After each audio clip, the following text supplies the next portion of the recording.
Oh, you know what I love? Sports. Love sports. Sports. When it comes to Texas A&M. Where are you getting this information? Let me tell you. Welcome to TexAgs. I need to talk a little sports with you, Ags. David Nuño here with TexAgs Radio. Billy Liucci here on TexAgs Radio. Olin Buchanan. We will develop men, we will graduate players, and we will win championships on the field. The best way for us to win is to do it together. Do you realize everybody knows who you are right now? I think we're coming into this year with a new confidence. Schools are like, we're freaking Texas A&M, man. Like, that's about as pretty a throw-catch combo as there is.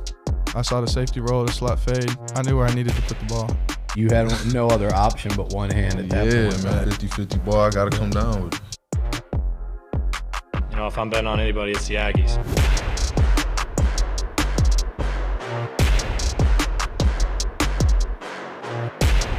Welcome in, everybody. Friday, April 26, 2024. TexAgs Radio, presented by David Gardner's Jewelers Rollo Insurance Studio. All right, so A&M baseball, 5-game homestand starts later on tonight. Hopefully we get all the games in. Maybe we'll see a little doubleheader action depending on what they think Sunday's going to look like.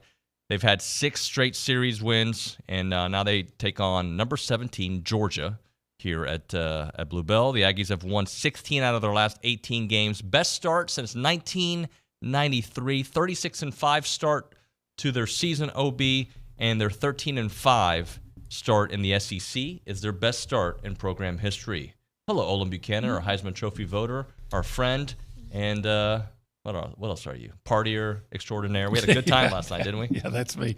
I know I had a really good time. Angry Elephant shout out. Got there last night. It was a good time. Had a TexAgs event for happy hour, and it was fun. Met some really good people that I haven't met before. Really good people, yeah. And some friends that we have met, spent a lot of time with, Bob Pomerantz. So I didn't get a chance to talk to good old Bob. So one of the nicest people I know. Very nice man. So his wife as well. Yeah, man. It was just a good evening. Yeah, good. I had some wings. I didn't eat. Yeah. I was there for about an hour. I had to rush and, of course, take kids all over the world because I'm their Uber. But it was nice. It was nice. It was. Let's talk. We should do it more often. We should. It's interesting, though, like every time I have something like that on my schedule, I'm always looking forward to going, but I'm like, how am I going to fit it in? And then when I'm there, I'm always like, it's like going to the gym. This felt good. It felt good doing that. Well, I had done a speaking engagement at the retirement home at Hudson Oaks. So then I had to try to rush by to get there. And what do you know? Sometimes we get caught up in our own bubbles of the world, right? And I guess I've been incredulous because I'm usually home by 4 o'clock and had no idea the traffic on Highway 6 is becoming, it's not near, Dallas-like or Austin-like or Houston-like, but it's probably gravitating in that direction. I had no idea the traffic around 5 o'clock has gotten so heavy here. Is it weird for your suite mate there at the retirement home to see you go from the room to speaking engagements? It is. Yeah. It is. It's I'm sure Irma appreciates that, All right, let's get into 3 things we want to see this weekend, OB. We got a lot of stuff going on, so let's hear from you. Maybe a lot of intentional walks to Charlie Condon. A lot of intentional walks, yeah. I know this. I want to see Charlie Condon. This is what I want to see a lot. Charlie Condon coming to bat with nobody on. Yeah, that's fine with me. Yeah. All right, you're up 6-0. You give up a solo blast. Fine, move on. Yeah. Hopefully not a lot of that, but I want to see good pitching though. Starting with Ryan Brauninger. I want to see guys playing. What we typically have come to expect from them. And then, if I say 6 home runs, that sounds like I'm undervaluing them. But are we? Ask for 7. You know what? I want to see A&M. How's this? Because this doesn't even seem. This seems like an outlandish thing, and yet it's not. I want to see the A&M scoring double figures in every game. Okay, I like the way you think, buddy. I do and how. Is that outrageous? It's not outrageous, buddy. In fact, later on my bank on it, you might hear something similar. I wonder, and I don't know this. I'm just on top of the head. I wonder in the last 10 games how many times they've been in double figures. Dawson? And I think that there's one, they only had 9 runs. I felt like Kramer there when I made that noise. Did you hear what I just said? There was one game they only had 9 runs. 9 runs, which was right there. So, and they had guys on first and third. With a chance. Right. So it seems like we're taking double figures runs for granted. Yes, 6 in the last 10 games. 6 of the last 10 games. 60%. That's a failing grade. You had 9 against Alabama, and you had 9 against Vanderbilt when you won 9-0. And then before that, when you played UTSA, you had 6 runs. And then South Carolina, they were all single-digit runs in that series. Huh.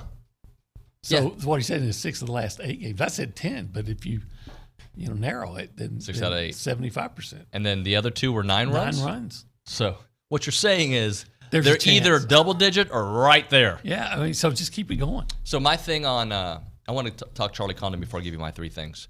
Listening to his story, which I kind of had heard, but I didn't. But when Schloss went over it yesterday about being a walk-on and nobody was, I went back and I read a little bit about it. Just what a cool story that I shared with my sons this morning on the way to TexAgs. I was like, hey, I know like they're juniors. They're sophomores. They're on nobody's radar yet, and they're still kind of growing. And I was like, there's an example of a kid that was not highly recruited. He walked on, and he is about to be the number 1 pick in the Major League Baseball draft because he stayed steady, he worked hard, he put on some weight, put on some strength, grew a little bit, and I think that's going to happen to the Nuño boys. This is an example of somebody to follow. Hopefully this weekend he fails, right? But he's an example of it's just a cool story when it's not against A&M.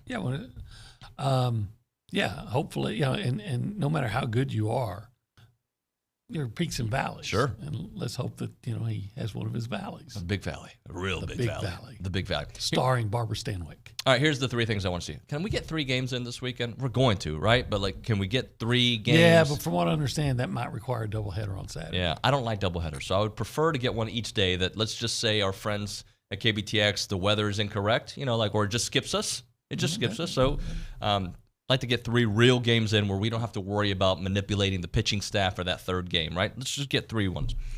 Can we return to baseline with our starting pitchers? I know we will. In fact, I feel very confident about it. Okay. I do. I feel I think Justin Lampkin's going to go game 3. Whatever. I want to see steadiness from Ryan Prager, Tanner Jones, Justin Lampkin. Just return to baseline, 6 innings, 8 to 10 strikeouts. Yeah, wouldn't it be nice to see the Aggies play with a lead? Well, we're really good with a lead. But we've seen we're not that bad when we're down 5-0 either. Right. But I'm just saying I'd be up 5-0 and then just keep building on it. And then, 15-0. Yeah. And then 20, and then, game over. And then here's one. Edge Cooper, can we be the first or second pick in the 2nd round? Let's go early. No offense, Edge, but if I had my way, you're going to drop all the way to number 24 in the 2nd round. Would they take him there, you think, if he's there? Of course not. Not with the Cowboys and the buffoons that are running that operation, but they should. They're big listeners of TexAgs. Edgerrin won't be there. Edgerrin's probably going to go. I don't know if he's going to be the first pick in the 2nd round. But even though I think it's the Bills, and they seem to like A&M players historically, but I think he'll be at the very least this low hanging fruit, top 10 of the 2nd round. And how about this? What a steal somebody's getting! How about this? One more to add to my 3 things I want to see, part of the same line. Anaya Smith goes today somewhere. Let's get him in the 3rd round. Let's get a value. So today's 2nd and 3rd round. 2nd and 3rd round. Yeah. That could happen. I think McKinley will go in the 3rd round.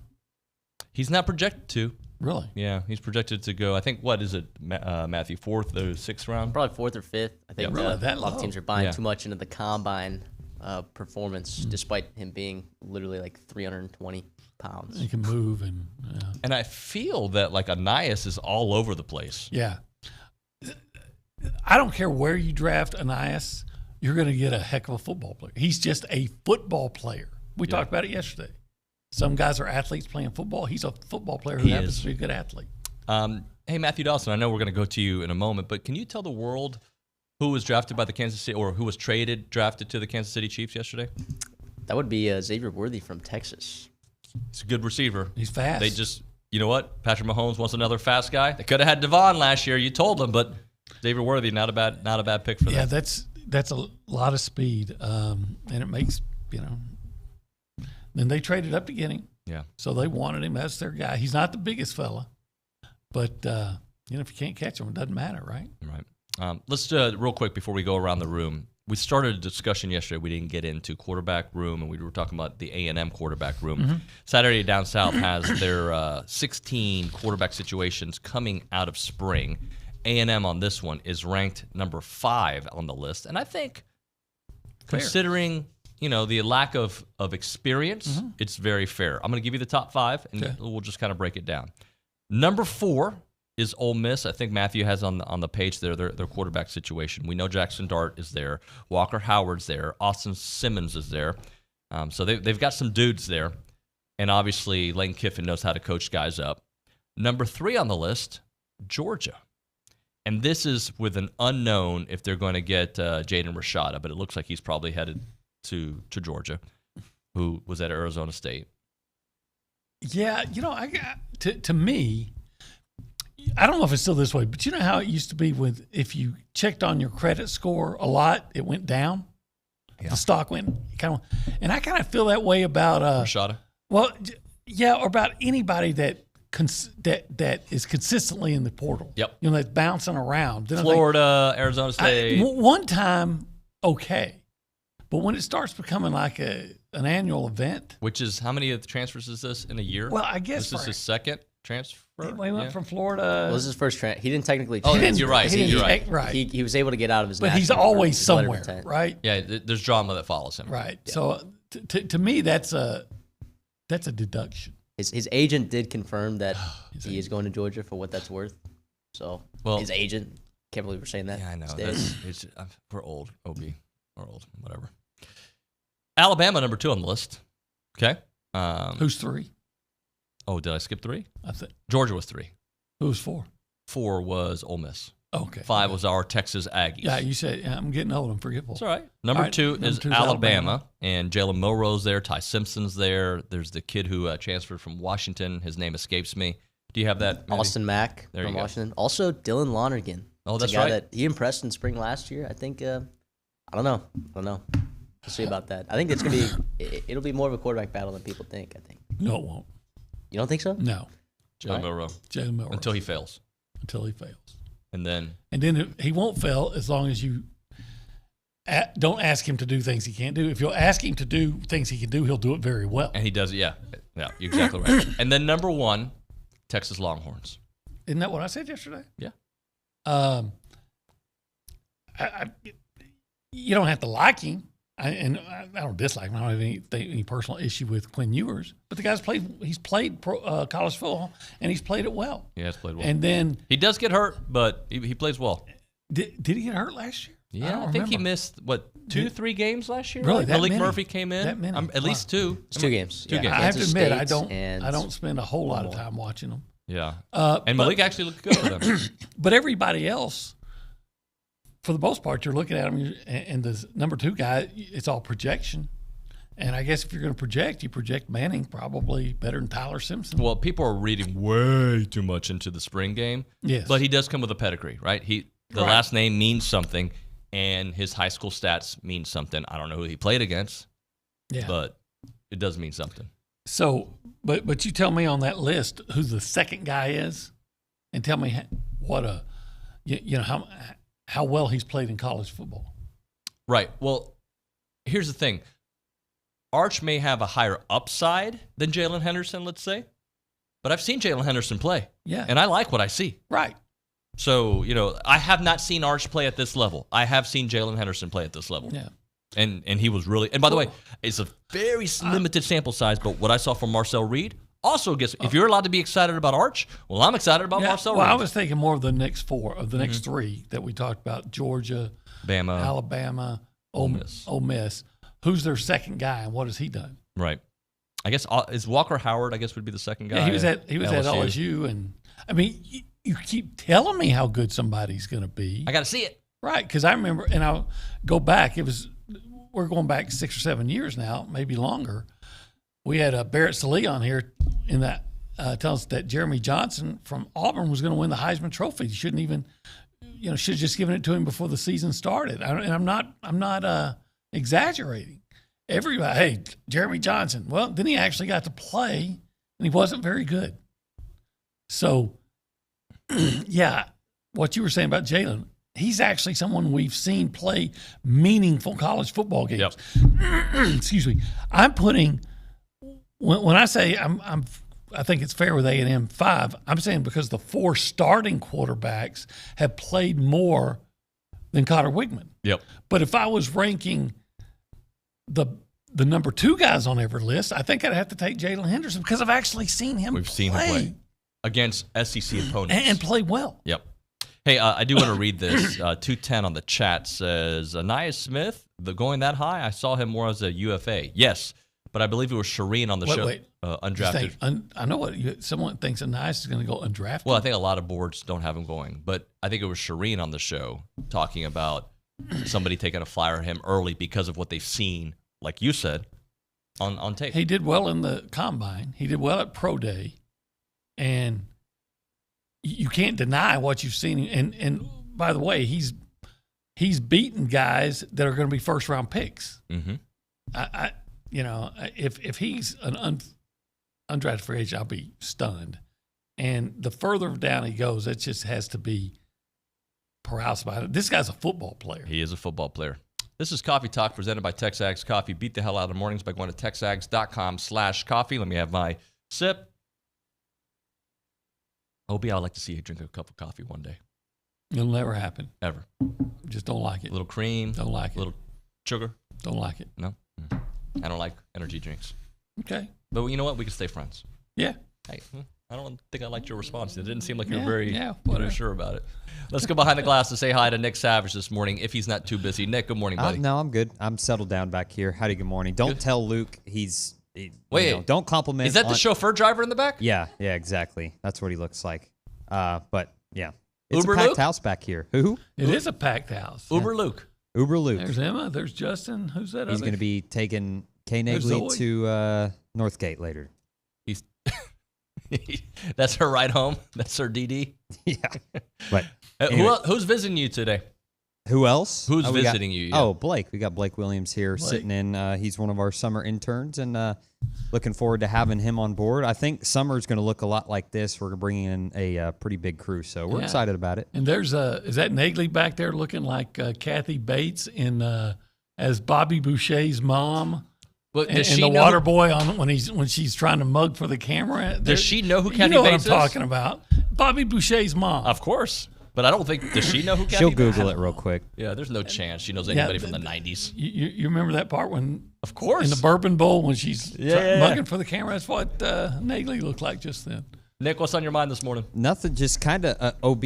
I had the similar reaction to hearing that Anais Smith might go undrafted. I was kind of like, is that actually real? But that's real. Yeah, that's crazy to me. If Anais Smith goes undrafted, I might just give up completely on the Dallas Cowboys. Yeah, I would agree. But I mean, hey, I think it's fair to expect, and Matthew, maybe you can, you're the big draft guy, so you could tell me if I'm way off. But I think it's fair to expect maybe 2, possibly 3 Aggies to go today, maybe. I mean, you're going to get Edge. I think you're going to get 1. I want to see 2, but I think we're going to get 1 today.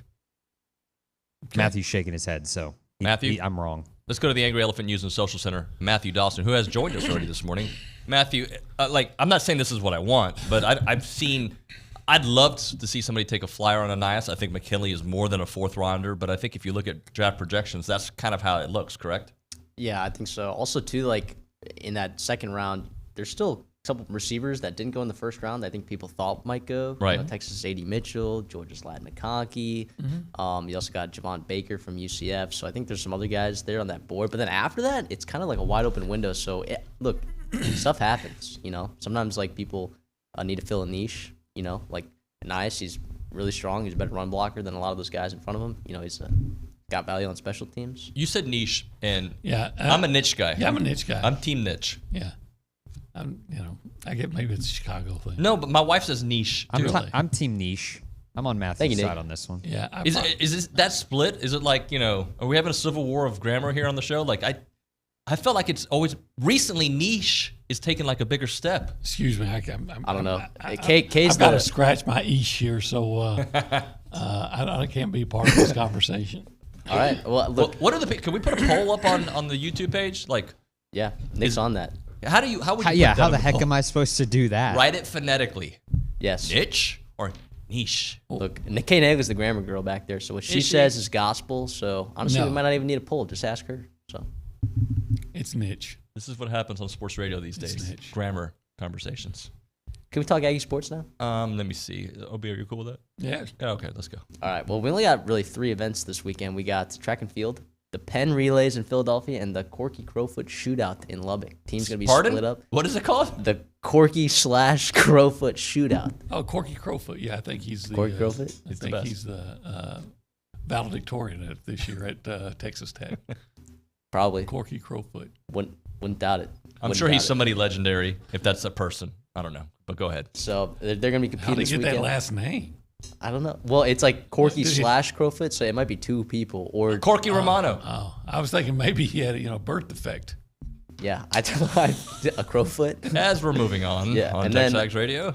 In terms of men's golf, Texas A&M is competing in the SEC Championships this weekend. They're they're in 6th right now after the first day, shooting a 1 under as a team, led by Daniel Rodriguez, who shot a 5 under to lead the Aggies. He's tied for 3rd in the individual performance. So shout out Daniel. That's a solid performance for him. There was a texter in the that I wanted to shout out. Madden in Houston says, "Hey, the pitching staff needs a confidence booster this weekend." Look, I don't want to be the bearer of bad news, but Georgia seems like a pretty good offensive team these days. Georgia's really good. They're going to score some runs, and Schloss has talked about the wind coming in, the south wind coming in. So, but we cannot link like Kansas. Yeah? Yeah, people of the South Wind. I like the way you operate, sir. You remember that song? No. I acted like I did. Okay. You like when I do that to you? When I pretend like I know what you're talking talking about? That's why I know you're BSing. Oh, yeah. Sometimes I actually do know. That time I didn't know. Anyway, sorry for derailing your thought. It's all right. What was I going to say?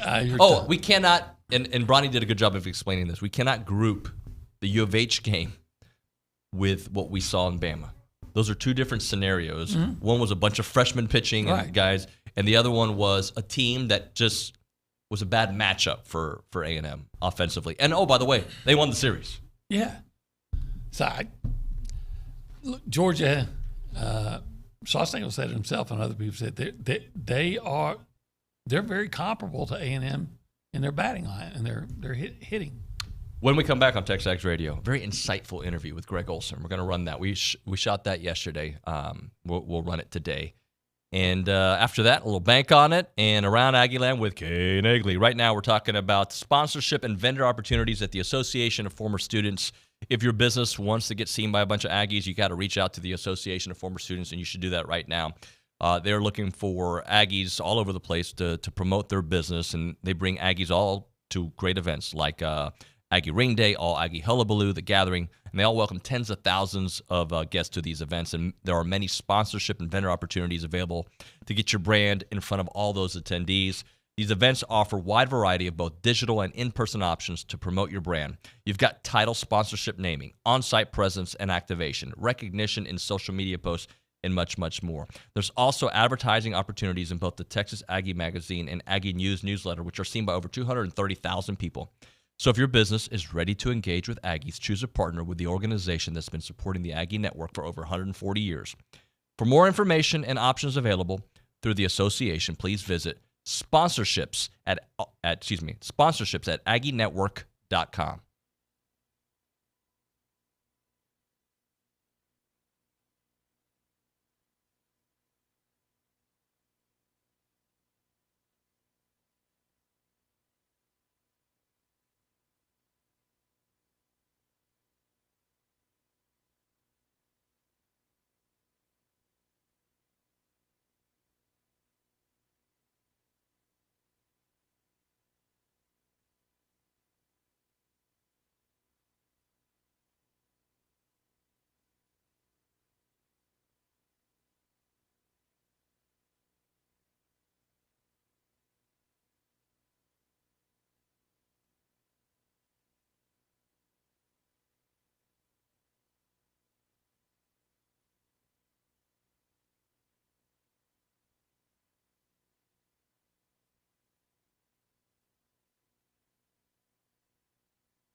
TexAgs Radio presented by David Gardner's Jewelers, Rollo Insurance Studio, Go Hour presented by The Warehouse at CC Creations. OB preseason kickoff is going to be on Saturday, July the 27th. All right. Coach Elko's already committed to doing it. Schloss has too. We hope to get Buzz out there and invite a bunch of the coaches to come hang out with us. Varsity registration opened just yesterday, April 25th. Open registration for our premium subscribers Monday, April 29th. Power 5 Financial is going to be the title sponsor, so thank you to them for that. Always a fun event. I always look forward to that. It's only 3 months away. Yeah. It'll get here fast. It will. It will. You know what I did yesterday, among other things? Cut the yard. No, I booked my trip to Destin for the SEC spring meetings. Look at you, buddy. Yeah. All right. Yeah, I had to get in there while Southwest still has a deal going. You know, so I see that the point is, it's just a month away from that. I see you didn't tell management to bring me with you to do the show from there. I see how it is. Yeah. Do you think people would want to see us on the beach doing the show in thongs or no? You know what? Here's the weird thing. Who would you rather see on the beach in a thong? Me or you? Yeah. Nobody. So I think that there's some of those people would probably rather see me, though it'll never happen. The same way, you know how people slow down at a train wreck or a car wreck. They have this morbid curiosity. Yeah. Obie, I'd recommend Nair before you do that. Like I said, it'll never happen. But just in case, just buy some Nair. You know what Nair is? I do know what Nair is. Yeah, because they short shorts. No, Nair. Nair. Their song, their jingle used to be "Who wears short shorts." Oh yeah. Right. Wow, you do know things. Yeah. Well, yeah. Gregg Olson knows some things. Yeah. We're going to talk to Gregg Olson, our interview from yesterday, from ESPN. Here it is. I don't even know how to intro it, but he broke. Here's a guy from ESPN talking about college baseball, A&M in particular. Yeah, I think. Go ahead. All right, welcome back into TexAgs Radio, presented by David Gardner's Jewelers. Our next guest was on the call when A&M took on the University of Houston. A game that was a little tighter than we expected. Houston's offense continued to go. Former Major League pitcher Gregg Olson here from ESPN joining us on the program. Greg, good morning. How are you? Good morning. I'm good. Thanks for having me. Thank you. So that Houston game was interesting because it looked like A&M. Well, first off, it looked like Houston got off to that hot start. Then A&M ran away from it, and then Houston kept on getting back into it. What was your read of the way the whole evening played out? I was honestly, I've seen it happen too much this college season where somebody runs away and, I don't know if it's like NBA basketball where the other team's got to make a run and make it interesting, and so I was fully expecting Houston to get back into the fight. They've joined the Big 12, so they've played all the teams, obviously not at the level of Texas A&M being number one, but I don't think they were intimidated by the atmosphere. I don't think they were intimidated by, the Aggies themselves. I think it was just a matter of, hey, a couple of our pitchers haven't been performing, but we can still swing it offensively, and this ran into a couple, 5 or 6 run, I don't have it in front of me, 5 or 6 run inning, and got him right back into the fight. Yeah, great. Olin Buchanan here. So having watched A&M, and if you were evaluating A&M in a championship possibilities, whether it be SEC or beyond, obviously a good hitting lineup. Are there any areas that you look at, you say, I'm kind of concerned about this? I don't think so. Other than 1 or 2 guys across the country that are lockdown Friday night guys, it's the pitching. I think the Aggies' pitching's very good. Their offense is unbelievable and outstanding. So if they get into a shootout, they're fine. If they get into a well-pitched game, they can, the guys on the bottom of the order are more than capable of playing small ball and getting the job done. So they steal bases. Not huge numbers, but you guys, your 4 and 5 hole guys both had 9 or 10 stolen bases. And the guys at the bottom of the order, obviously Chestnut can flat out run. So, if you need to steal some runs, they can do that. If you need to play small ball, they can do that. And they can obviously chase as many runs as you want if you want to get into a shootout. Well, let's talk about that shootout because the top of the lineup is the very best in the country, if not number one. They're 1A, 1B. Just your thoughts on Gavin Grahovic, Jace Lavalette, and Braden Montgomery, the kind of seasons they're putting together. Well, you kind of expect it out of Lavalette and Montgomery. Grahovic being a freshman and doing what he's doing, it's a little bit of what Lavalette did last year. So, solid players, really good. They were the ones that had the off night. Everybody else, picked up the slack against Houston. And it was kind of funny where finally late, I think they've added back-to-back doubles with Jace and Braden putting on that 13th run, I believe. But other than that, they've been dead silent. And I don't know. It was a fun game for me to watch because, I saw Appel last year while he was at Penn. Burton's obviously a good player. Sorrell, I don't know if he had a coming out party, but man, he had some impressive at bats against some left-handed arms from Houston that were pretty good. Yeah, Greg, we got Georgia coming to town this week. I'm assuming you've seen Georgia. If not, you probably have read up or heard some things about them. Any thoughts on on that series coming up? For me, it's Charlie Condon's really good. Their 1-2 punches every bit probably as good as your guys's. I've seen them once, so I'm not going to sit here and act like I know everything about them. I've seen them for one night on a Thursday night against Missouri. Their offense is really good, led by the two guys at the top of the lineup. And Charlie Condon is, as good as Braden Montgomery is. And it's a lot of fun to watch guys at that level. That it's not going to be very long. I don't think they'll pull a Wyatt Langford, but it's not going to be very long until you're going to see these guys in a big league uniform. Talking to Gregg Olson here on TexAgs Radio, presented by David Gardner's Jewelers. I want to talk Jim Schlossnagle for a moment because we all had this vision, and I think all programs do, that this is the guy. We've got the guy. And a lot of times, they're good, but I feel like Schloss has been better than advertised. He's doing everything we thought he could do with A&M's resources. The next thing we hope is the national championship.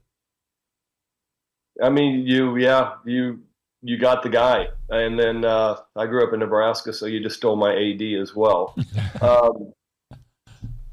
But no, Schlossnagel is as good as there is. I thoroughly enjoy our Zoom calls because it's usually about baseball, but I'm not going to say wax poetic because he doesn't, but it turns into a really good conversation. And you just watch the program he's running, what he's going through, what he's done. I'm not going to say there's anybody better. You got one of the best guys there is, and next stop should be. It's hard in college baseball with the transfers and the NILs and everything else to sit there and go, well, we should be at the College World Series every year because it's not that easy. So if you can make it something where it's in every other year and you're in the running for the title often. Yeah, you guys will be up there with Tennessee, Vandy, Arkansas every year. Well, speaking of that, how about for this year? I know you're seeing one of the teams that are this weekend that are in the chase for the SEC championship. How did just your thoughts on that whole SEC championship race and just the strength of the SEC in general? You know what? I think SEC is kind of doing what it usually does, and it's always strong, top to bottom. I mean, you look at Auburn, and any given weekend they can play. What they went to A&M and lost one game late, one game in extra innings. And Auburn's 2-16, and A&M's 13-5. Something stupid. But it's any given weekend you can run into a guy and it's game on, and you Mississippi State, you go Ole Miss, maybe having decent years, but You go to their place, man. It's hard. I've had Missouri a couple of times, and they're really good in Columbia. And so you think you got an off weekend. There isn't an off weekend. This is the SEC. So it's fun for me to watch. I got to Kentucky and South Carolina Saturday and Sunday. And those, both those teams, Kentucky's obviously leading the SEC at 15-3. South Carolina's, I think, 9-9. I got to start prepping on South Carolina. So, but it's in South Carolina. So you go on the road, there's nothing easy. Usually we looked at it trying to win 1 out of 3 on the road and 2 out of 3 at home. And every once in a while run into a sweep and you'll end up with a winning record in the SEC. Gregg, I really appreciate your time. Thanks so much for joining us. We'll watch you on the broadcast and talk to you soon. My pleasure. Nice talking to you guys. Thank you. All right, that was good stuff there from Gregg Olson. We're going to hit a break here. We're way late. Apologies to Louie and Brian Broadcasting and, of course, the CW as well. Milliken Reserve Time Farm to Table Community. They're in College Station. They got homes. They got trails. I'll slow it down. They've got wide open spaces with a mission to build a healthy community around nature. They've got 2,600 acres of open space. They've got the farms that you love. They've got 30 miles of trails. They got beautiful homes out there. The real estate out there is phenomenal. It's a place that wants to connect families to nature and to each other. You can live there. You can buy a house out there and live like Yellowstone-ish, right? You can do that. Or you could just go visit it and enjoy all the amenities that it has. They've got an extensive network of trails throughout a wooded landscape, and that includes walking and equestrian paths, creeks and ponds, and gathering areas. They're committed to maintaining and restoring that natural habitat. They have they provide a natural setting for people to connect and come together. When you go there, you can go hiking. Hiking's fun. They got biking out there. They got canoeing. They got kayaking. They got the equestrian trails. They got the evening yoga. And they've got awesome events all year long. Check out the website, millikenreserve.com. That's millikenreserve.com.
Is this on your playlist?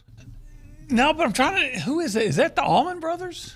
I'm sure. Somebody from Brian Broadcasting. Or is That's it Leonard Skinner? Yeah, that's okay. Leonard Skinner. Or Leonard Skinner. I mean, I could tell it was, that kind of Southern rock genre.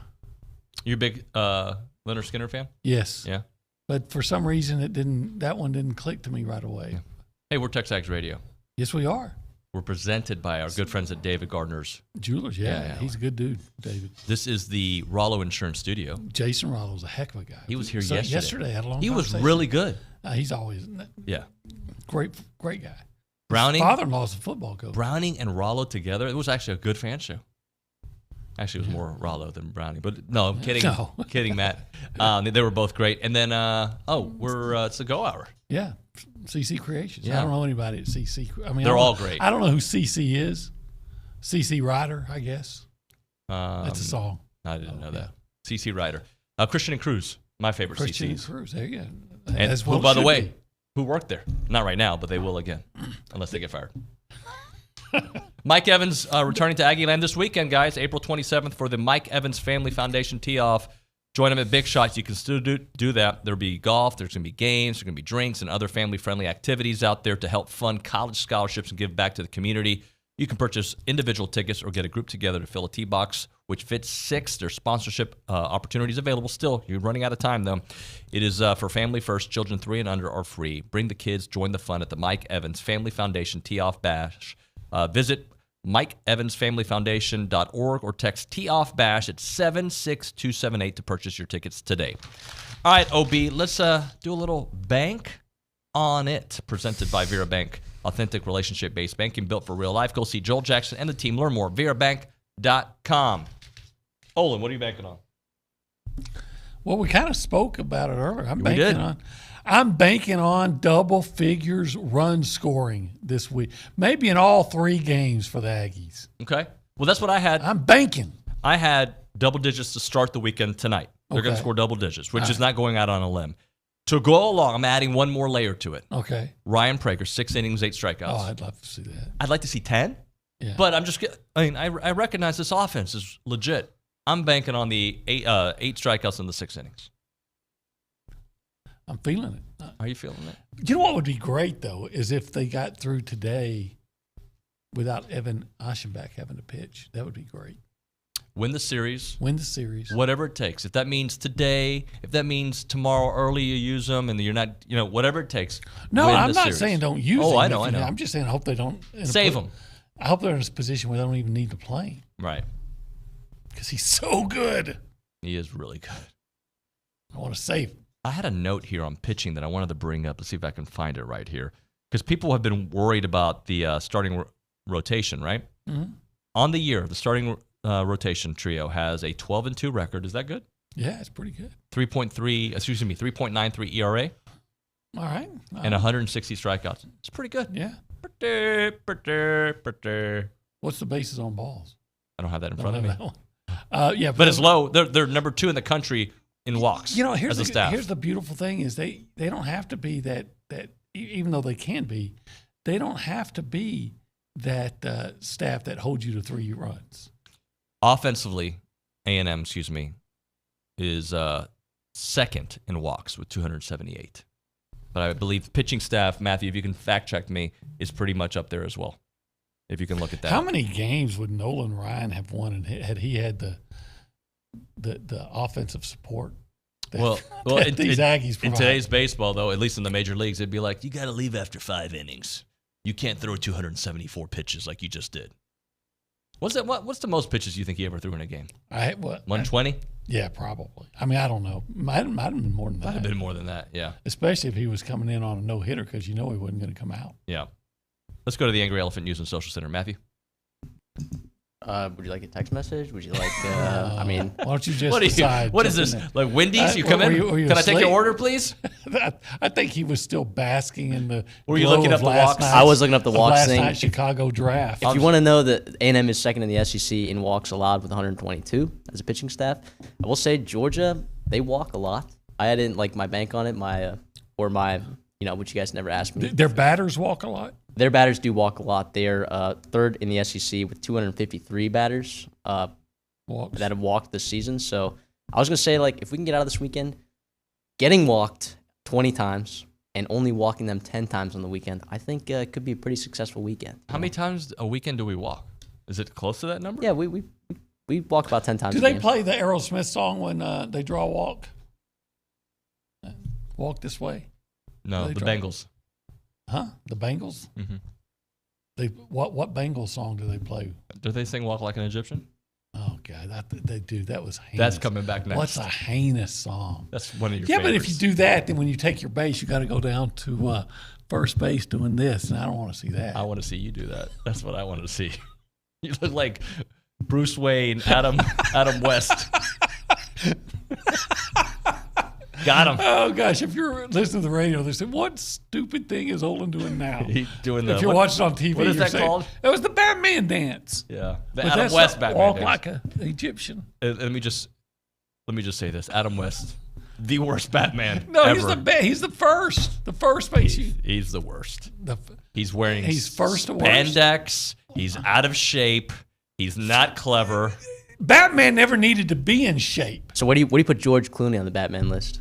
Well, actually, he might be worse. That's what I was gonna say. Because Batman, he didn't have to be in shape. Because think about it, if you're really jacked Batman, they probably figure out that, hey, this Bruce Wayne guy. Hey, we're talking Batman taken away from Kay Naegeli. Let's hit a break. Let's do that. Batwoman. We can bring that back. Kay Naegeli next year with Around Aggieland and TexAgs Radio.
I so wanted the Bengals for you.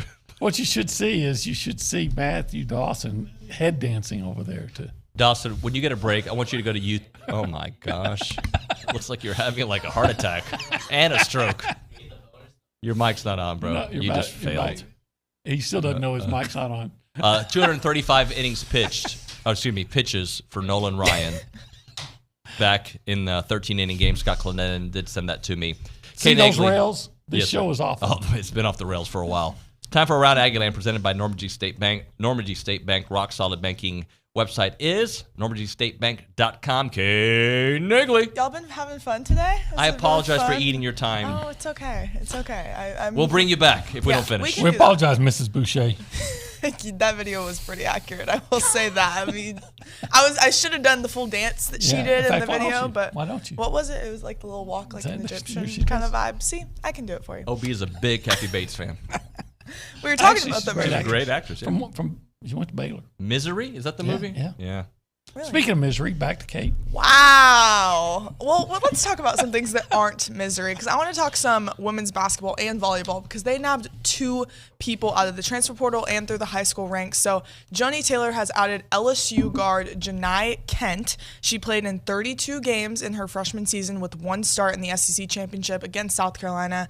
Saw increased minutes as the season progressed. And then in high school, she was a 3-time first-team All-State and a recipient of the Daily South Down Player of the Year award. She was also invited to participate in USA Basketball and was a McDonald's All-America Game nominee. So it's pretty. She's younger, but a pretty good nab out of the portal for Mrs. Joni Taylor. And then as well, volleyball, Mackenzie Collins of Houston Skyline has committed to A&M. She is a 6-foot middle blocker from IMG Academy, and she is ranked number 14 in the Prep Volleyball Regional Player Ranking. So another good nab. I didn't know they had a Skyline High School in Houston.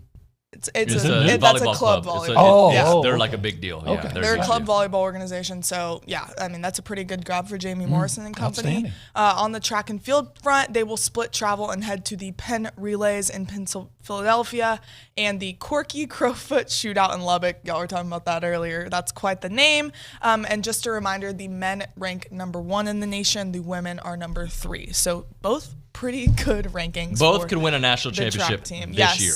Absolutely. And then as far as men's golf goes, they are at the SEC tournament. They remain 7 strokes above the cut line for quarterfinal match play, sitting in 6th with 1 round remaining. They started action this morning with tee times at hole 10, and then they are paired with Auburn and Tennessee for this final round. So hopefully they can get it done today, and then we can have more on the other side. All right, so we got more, right? Yeah, we got more. All right, good. We'll get more. All right, we'll do this. We'll bring back Kay probably when Billy's on his way, and then we'll break it down. OB, fun hour. It was fun. I really do want Dawson to watch the Adam West dance, and you two do the Batman Robin together. That would be awesome. He was dancing with the Catwoman. I'm not going to dance with Matt Dawson. Well, the Catman. Y'all are missing out on this great shot right here. All right. You guys missed out. It's all right. We'll hit a break here. We'll come back with the baseball bunch. Scotty Clendenin, Ryan Brauninger, and Richard Zane next.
And we're back. TexAgs Radio, presented by David Gardner's Jewelers, Rollo Insurance Studio. It's time for the baseball bunch. Scott Clendenin. Hello, sir. Good morning. Good morning, buddy. Ryan Brauninger, lifting up your sleeves. You got bigger I'm trying guns to than get me. them as high as yours. Mine just move up. I'm sorry. Your shirts don't work that way. Some of us it takes some effort. Well, I don't know how your shirts do that. I mean, they're cuffed. They're cuffed. That's why. Yeah, on purpose. Duh. I don't think about it. My wife bought this. You know, I like the shirt you had on yesterday at the TexAgs Happy Hour at the Angry Elephant in South College Station. I don't remember. Yeah, you were. Well, you don't remember. It was the event that you were at where you didn't come talk to the rest of your coworkers because you were mingling with more important people. I felt bad about that. I did felt. That's a lie. I can see the lie on your face. No, I want to play poker. I want to play poker with you. I also wouldn't have come talk to you if I was talking to more important people. But True story. I wasn't talking to very important people, and my goal was to come talk to you guys. But whenever you're in a conversation, you don't know how to get out. It was one of those. No. Those people knew how to keep you in. They were probably talking about Holly. Come on. I love Larry, Holly Costa Vida. Ivan. I don't think Holly was talking to you about food weights and caloric deficits. We were talking about dogs because she has a puppy. I have 2 puppies that are destroying my house. We talked about called Costa Christian Vida. and Cruz. Yeah, those guys too. Larry and I talked about our good friend Gregg Bailey at ABC 13. They're dear friends. Gregg Bailey. Greg Bailey. Ivan and I talked about UFC. I'm not going to leave that conversation. Okay. And then it was like, oh, shoot, I got to get the twins to practice. My goal was to go sit with you guys, so I apologize. Good. Yeah. I wanted to bring that on air. And he also gave me a hard time for this. You'll laugh. We both chose medium for our shirts. you and I? Yeah. Yes. So I had to get their shirt sizes for something that we're putting you're together. a large. You're a large. Depending on the season. I asked Richard separately. I asked everybody separately what size shirt they wore. And I got a text back from Richard saying, Richard gave me just a big paragraph of, if it's this, I'm this. And then David said medium. And I saw what I wanted to screenshot Richard's response and say, you realize you're wearing the same size shirt as Richard. Look, we need to move on, but there's a reality. I explained it to you. At a certain weight, I'm a large, and I'm in cut season. So it'll look like a dress on me, and I'm about to drop another 15. So medium will be great. And Richard's in cut season too. Yeah, always in cut season. All year long. Let's talk a little bit about this baseball team. Scotty, I had this note for you on the year, and we actually talked about it in the last segment with OB, but I wanted to start off with you. The starting rotation has a record of 12-2, 3.93 ERA, and 160 strikeouts. People freaked out about a weekend against Alabama. Overall, this rotation has been really good. Yeah, and then Alabama backs it up last night with a 12-0 shutout of Ole Miss. Was it last night on the road? On the road. Seven I mean, there's a innings. reason why Coach Slaw said this is a team that can go to the World Series, and Braunie talked about how they reminded you of 2022 here at Texas A&M. They get some pitching together, they can do that. The starting pitching has done the job that has been presented to them. In this day and age, Coach talked about it, 4 inning per starter in the SEC last year. That's including Skeens, who skewered the bell curve a little bit. But that's baseball in this day and age. So you have to have your bullpen ready. You have to have guys in their roles. You have to have success. You also have to count on guys pitching to their talent level. I think you said this week, hey, it's been like 6 weeks since there was a rough outing, or maybe it was, 6 weeks since Prager had a rough outing. Mm-hmm. If he goes another 6 weeks, you'll live with that as your Friday guy, because he's still going to be matched up with great Friday guys here on through the stretch. So I'm not as concerned. There is a question mark. There's a reason why it's TBA. Does that define this weekend? No, because Georgia's TBA. They're trying to find the same things on a team that bashes. But A&M has been more successful starting pitching-wise than just about anybody in this league outside of Arkansas. And that's a great spot to be in. And I think that they need to expect to have starting pitching, give you a chance to get 2 times and maybe the 3rd time through. I think I talked about it last week.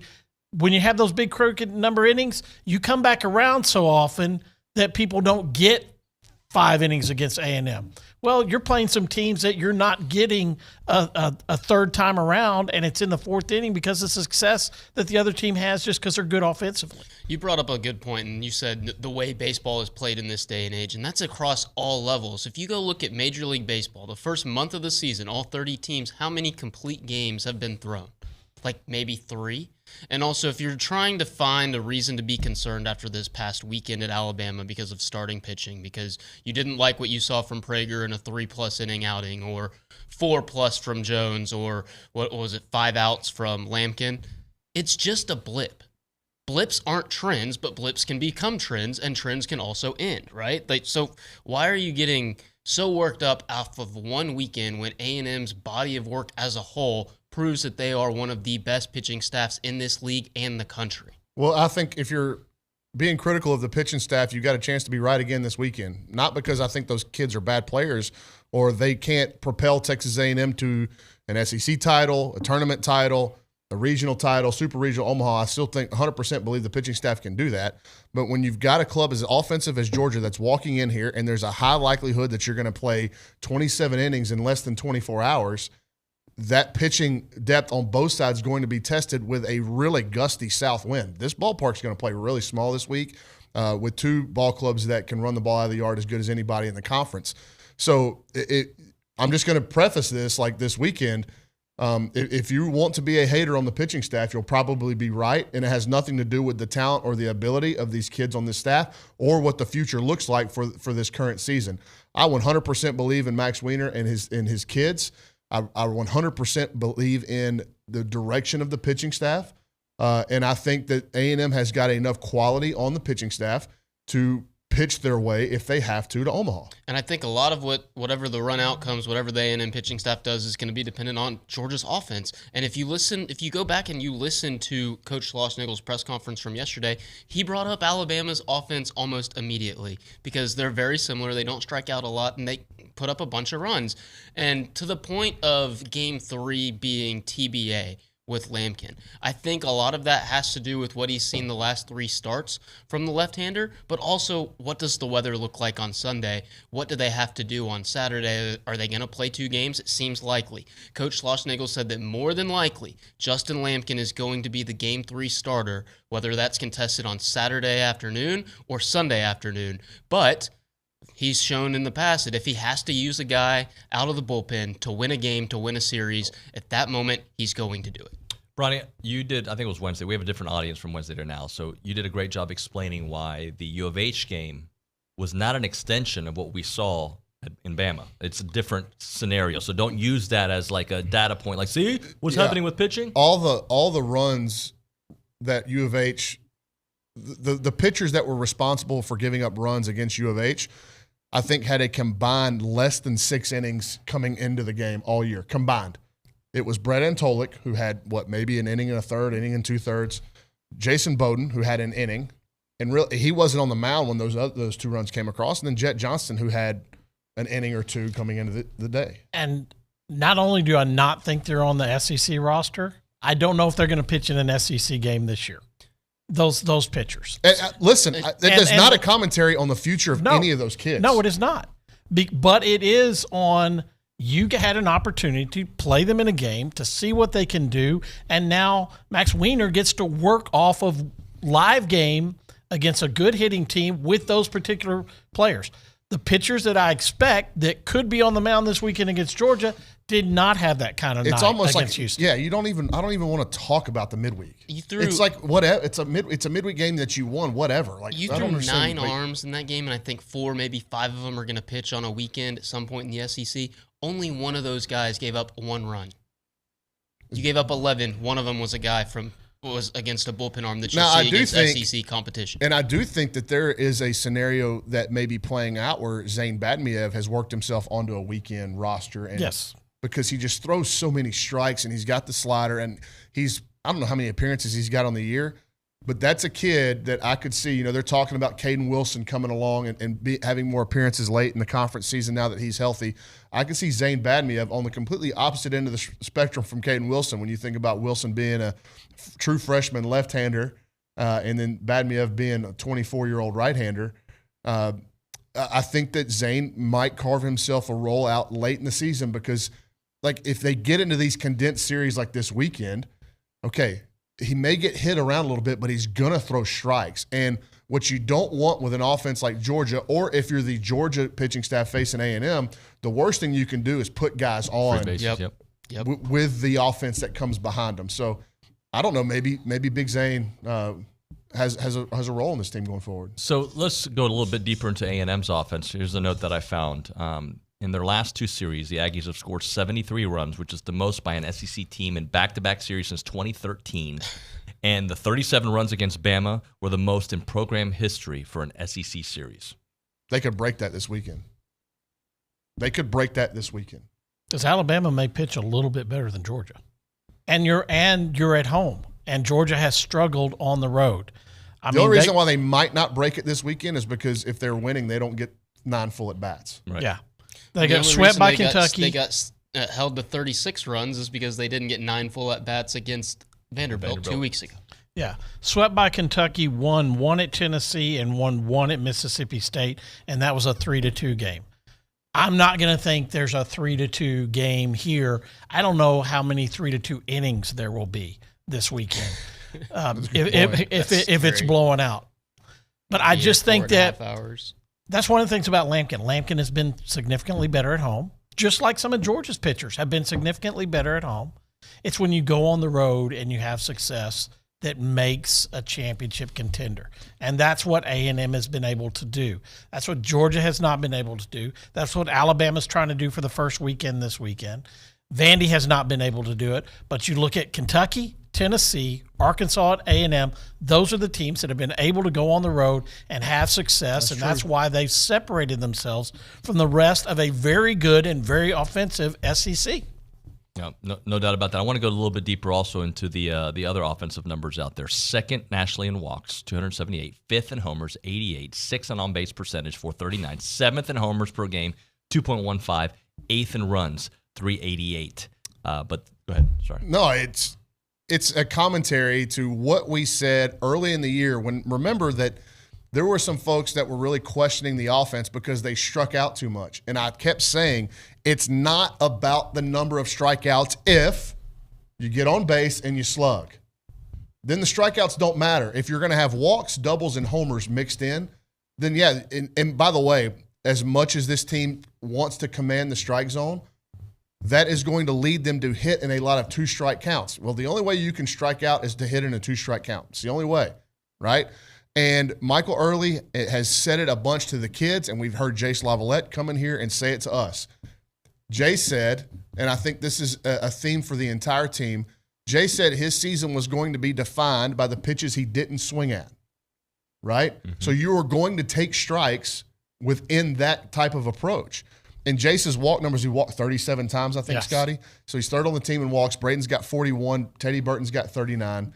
And Jace has got 37. Look, that's part of what they do is get into deep counts.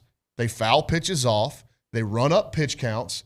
And so the reason why nobody sweats this lineup being down by 4 or 5 runs, 6 runs on the road is because they are going to run pitch counts up. They're going to see new guys, and they've got the ability to slug. So when you're down 5-2, Caden Sorrell in the 8-hole can hit a grand slam, and you're up 6-5. Because those teams, and even in the SEC, middle relief are starters that aren't good enough to start. Everybody, everybody's got holes in their bullpen. Yeah, that's exact. But I'm just saying, if you were not middle relief and you were a starter, you know, that you're at a higher level. So even if you're a weekend starter in the SEC and A&M gets to you in the 4th and 5th inning, like we saw at Alabama last week with a lead, but A&M has got the pitch count up into the mid-80s in the 4th inning, when you come out, your middle relief normally in this league is not going to be as good as the guy that just left. At the end of games, different story. Setup men and closers, a different story. But A&M gets to teams middle, and they can't do matchups because of the ability with some guys with some reverse splits that hit, lefties that you don't think are good. Hitters, yeah. And switch hitters. A&M causes problems that few teams in this league cause when they have the pitching to keep it at 4, to keep it at 5, and that's what they did last week. And then I mean, you saw Alabama. They were having it was a great dugout. They were into the game. They were jumping up and down. And then all of a sudden in the fourth inning, it's like, oh, we got to go to our bullpen. That kind of shut that off for that game. It carried on into the next game. They had seen firsthand what happened when A&M got into their bullpen and how they took care of business. And one of my favorite things about this club, and Scotty mentioned their road success and how fleeting that is for a lot of teams in this league.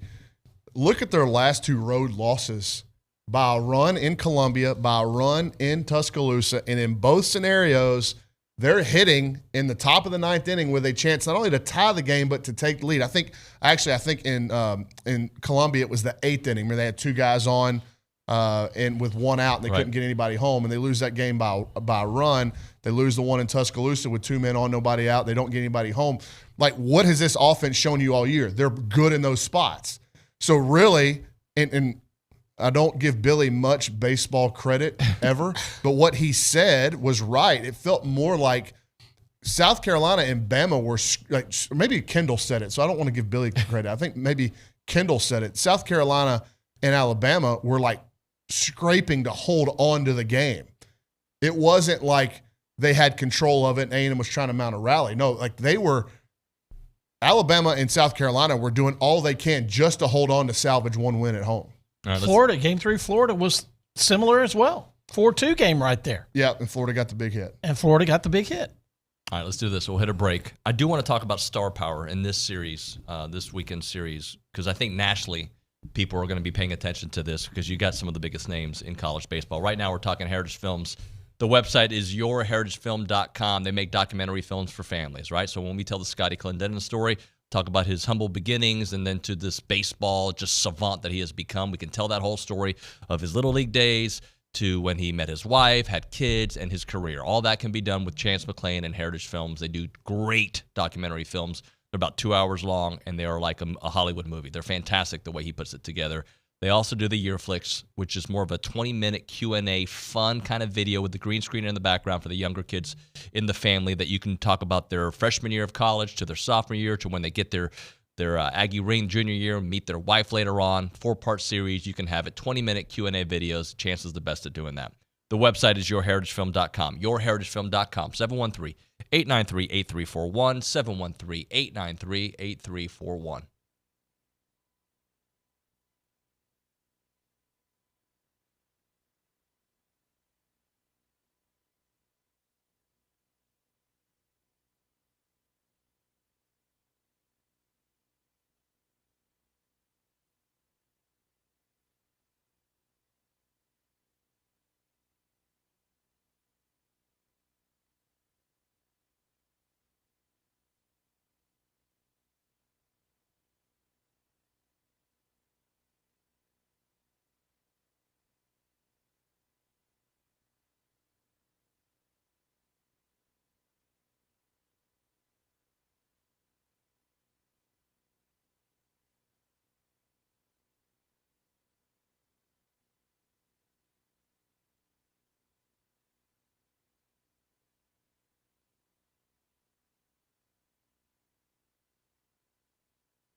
All right, we're back. Sorry for the awkward pause here. TexAgs Radio, presented by David Gardner's Jewelers, Rollo Insurance Studio. Richard, you start us off.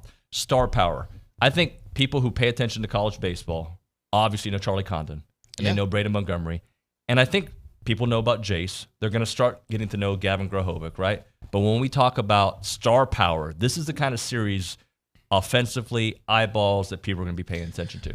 Which is why I'm so surprised in looking at the rest of the SEC schedule this weekend that none of these games are nationally televised. They're all streaming on SEC Network Plus, but you have a very rare trio of power hitters playing this weekend in Lavalette, Montgomery, and Charlie Condon, who is potentially, probably, going to be the first overall pick in the 2024 Major League Baseball draft. Braden Montgomery is going to be a first-rounder. Jace Lavallette's going to be a first-rounder next year. Gavin Grahovic potentially the year after that. And the star power doesn't just end there. Scott, you could help me with some of the names. It's not just Charlie Condon on this Georgia roster that is doing all the damage. Yeah. They are closing. A&M, we're talking about chasing the 1999 home run record, program home run record. Georgia's already 8 away from equaling their program's record with 14, 15 games left in the regular season. These guys are insanely good, and it's a very rare weekend in college baseball that is, they're appearing more frequently now than they ever have because the caliber of player is so much better. Coach Schlossnagle calls it the golden age of college baseball, and he's right. But he mentioned, yesterday at his press conference about Veritek and Garcia Parra playing on those Georgia Tech teams together. And then last year you had those LSU-Florida matchups with 4 first-rounders in it. It's a very, very rare weekend in college baseball. And if you're a college baseball fan, you should appreciate it and just enjoy it because these dudes aren't going to be here forever. They're special players. They're rare players. And what they can do is absolutely insane. Colby Branch and Corey Collins, a couple of their studs. Yeah, and the other thing is, everything you said is right, and it's another weekend in the SEC. Yes, that's true. And that's the great thing about the talent that is being brought into this league is you see that week after week. And you're right about who's being broadcast this weekend. Well, Missouri and Tennessee doesn't really knock your socks off. South Carolina, Kentucky has some pretty big implications as and far Florida, as Arkansas. title race goes. Florida, Arkansas, just because Florida has struggled doesn't mean there's not star power to match up against that pitching staff. So it's great. Hagen Smith versus Jack Caglianone's probably, that's an insane matchup Two that top I'd like five, to see. that's 2 top 5 picks going against each other for sure.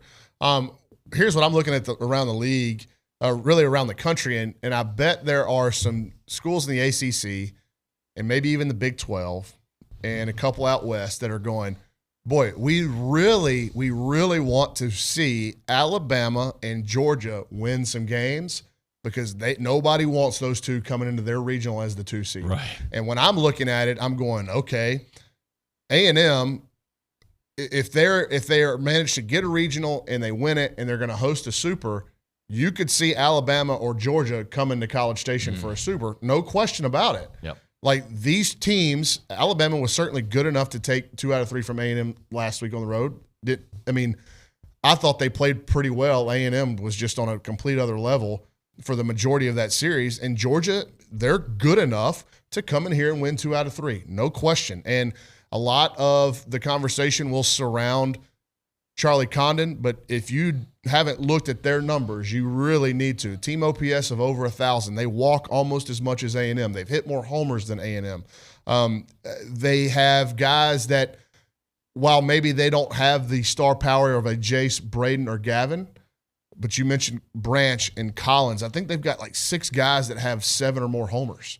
So there's really no spot for you to make your hay in this lineup, whereas I thought Bama had some spots in the order where you could make some hay, and sure enough, TJ McCants went crazy. Matt Gassetti had the best weekend of his life in Tuscaloosa. I was kind of surprised he didn't get more love for SEC Player of the Week. 2 grand slams how many in the weekend. RBIs he had. But, and like even like a Mississippi State lineup, you look at the bottom, and Mississippi State doesn't scare you from a power perspective. They're a bunch of singles hitters outside of Dakota Jordan and Hunter Hines.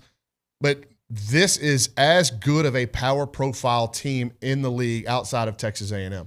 These are without question, I think, I guess Tennessee.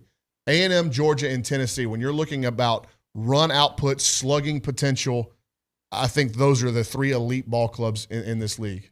Slate offered who bats behind Charlie Condon is a guy that he was at Mississippi State, right? Transferred. Transferred. Yeah. He has had a great year, and that has made Condon better because, yes, Barry Bonds had Jeff Kent behind him. It's that, Jace Montgomery's got Jackson Appel behind him. But Jace has Montgomery. Yeah. So, I mean, it changes how you pitch. It might be that it's put the guy on. The rest of it, you can't do that. I bet they're going to do that. You can't do that if the guy if you can do it a lot easier if the guy behind him isn't producing. Over under Charlie Condon intentional walks this weekend, 2.5. I think they're going to pitch to him in non-game changing scenarios. But if he comes up with two guys on, if he comes up with 2 outs and an open base, put him on. Yeah. And I watched, I can't even remember which game it was that I watched Slade Alford, who's hitting .317 with 11 home runs and 49 RBIs, be put in that exact same situation and deliver. Bases then were loaded. Hit a double down the line, 3 runs scored because Condon runs like all these other guys does. He's not a plotter. So, you have a guy that has a lot of games put on his bat, and he's been able to produce. And I think that's one of the things that Georgia has had this year is guys behind their stud. And that's what A&M has had this year, guys behind the top 3 that produce. And that's what makes coaches get gray hair, is when there's production behind those stud guys. When did Charlie Condon become a thing? Like in your mind? Like when do you remember okay. I mean, he was a redshirt freshman last year, and he slugged almost 900 as a redshirt freshman. It's last year. He's been this guy for 2 straight years. Yeah, he's a good case study and a really good data point for waiting your turn. Work while you wait. This guy had hardly any offers. I don't think he had a Power 5 offer for sure, but he was a walk-on at Georgia who redshirted. So for an entire year, he got 0 at-bats. 0. We all know the story of Wyatt Langford. So who had 4 at-bats. Only 4 more than him. Right, as a freshman. Now he made the opening day roster of the Texas Rangers just 6 months after being drafted. So there's going to be a big-time – those 2 guys are going to highlight the messaging for a lot of these exit interviews, not just at Texas A&M, but across the SEC and across the country. Like, hey, man, we like you. We think you're going to be a great player here. You just weren't ready now. And that is a message that is hard to swallow for the kids and the parents that have played every inning of every game their entire life. But the fact of the matter is that Braden Montgomery, Jace Lavalette, and Gavin Grahovic are unicorns. They're unicorns. You do not see guys that do that as true freshmen often. How many guys in Texas A&M history have been that productive as those 3 were? I know Braden was at Stanford, but how many guys, Scotty, in A&M history have had freshman seasons that you can compare to that? Throughout you've been following Aggie baseball. And when they're together, they're great teams. Terry Taylor, Chuck Knobloch, John Byington had that. 3 guys at the same time. They were all true freshmen? They were all true freshmen starters in the top 4 in the lineup for A&M, and so there's one. The ability Shoemake. Yeah. You talk about Tyner. Yes, those guys. So how many names have we just said in the last? I've said 5 All-American guys in 36 years, and there's 3 right here. Okay, but you're exactly right. Wherever you are, if you're at Georgia and you're an outfielder and you play center field and you didn't get a lot of time this year, you can't go into an exit interview and say, hey, you didn't make a bunch of at-bats for me. We've got a guy right here. And those are tough conversations. Outfielder said A&M. If you're an infielder at A&M, right now you're looking at it going, okay, I need to work. I need to get better. I need to enjoy this ride and understand that I can become my maximum player. And A&M didn't recruit you if they didn't think you could become the maximum player you are and played a very high SEC level.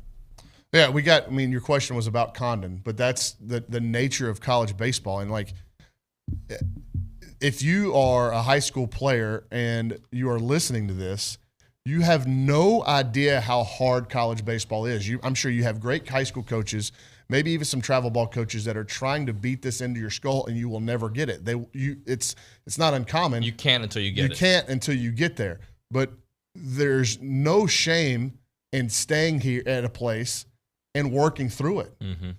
And discovering what you can be in one spot whenever you're comfortable with where you're going to class, when you're comfortable with the coaching staff and the relationships you've got there, your academic advisors, all that stuff's going to get better, and it's going to clear your head outside of baseball. So the longer you play, the longer you stick in one spot, the more that your baseball self can come out because you're freed up off the field.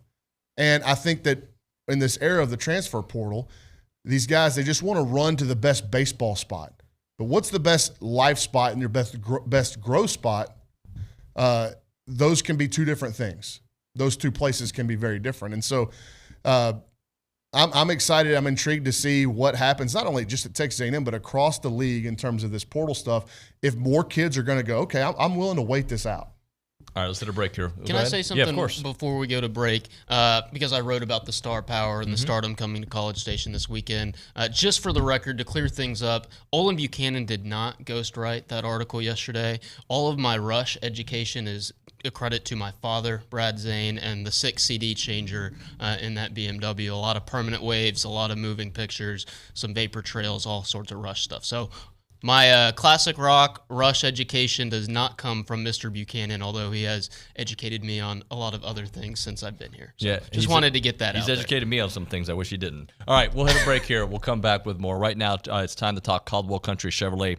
They're on Highway 21 in Caldwell. They're online at caldwellcountrychevrolet.com. If you've purchased a vehicle from there, you're going to know that it's awesome. It's the place to go. That's why R.C. Slocum only buys his vehicles there at Caldwell Country Chevrolet. That is why Dante Hall has purchased his vehicles there. That's why I bought a vehicle there, a Tahoe, just about, I think, 2 years ago now. So they are the place to go when it comes to buying a vehicle. We had to buy ourselves a bigger vehicle, a Tahoe, because I got 100 kids, and we got to fit them in the car with all the equipment and all that good stuff. They helped us through the entire process doing that, and it was just very easy. The process of buying the vehicle was easy, and then, of course, the customer service afterward, fantastic with their complimentary pickup and service. It's been phenomenal. It's about a 15-minute drive, the very edge of Bryan, to the beginnings of Caldwell. A short conversation away, but you'll see the difference when you step on the lot and do business with the great people there at Caldwell Country Chevrolet. Highway 21 in Caldwell. Online, caldwellcountrychevrolet.com.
Akon and Young Jeezy in a song in the background. I don't think I've heard that on this show. Was that Braden Shoemake's walk-up? Braden Shoemake's walk-up. Oh, that's why. Yeah. There you go. Soul Survivor.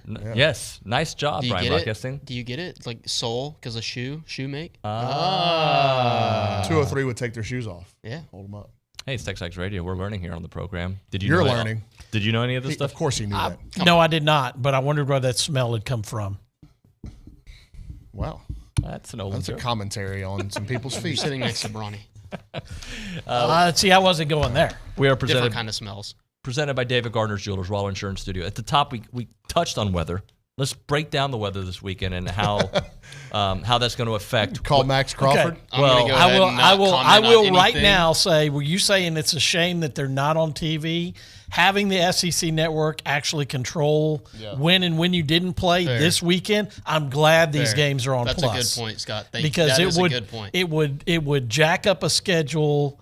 It jacked up the schedule last weekend. Exactly. So I'm actually happy that TV is not sticking their thumbprint on trying to fit everything into their window. So if you have a chance to play 27 innings of baseball this weekend. Good thought. If you have heartburn issues, I'd suggest bringing some antacids this weekend. If you have heart palpitation issues or any kind of heart-related incident, first of all, see a doctor about that. Give your tickets to an Aggie. But if you're going to come to the Find an ballpark Aggie to take him, and want these Schloss, games, get him to the right person. Sorry, that eye contact he gave you. If you come to these games and you're expecting them to be low scoring and breeze through, no, that ain't going to happen. If you're an alcohol drinker, have an Uber ready. Bring your drinking money and have an Uber ready to get you home or a sober ride to water. get you. Yeah, because that's what this weekend's going to be, and especially if you've got to squeeze in 2 games tomorrow with shortened pitching staffs.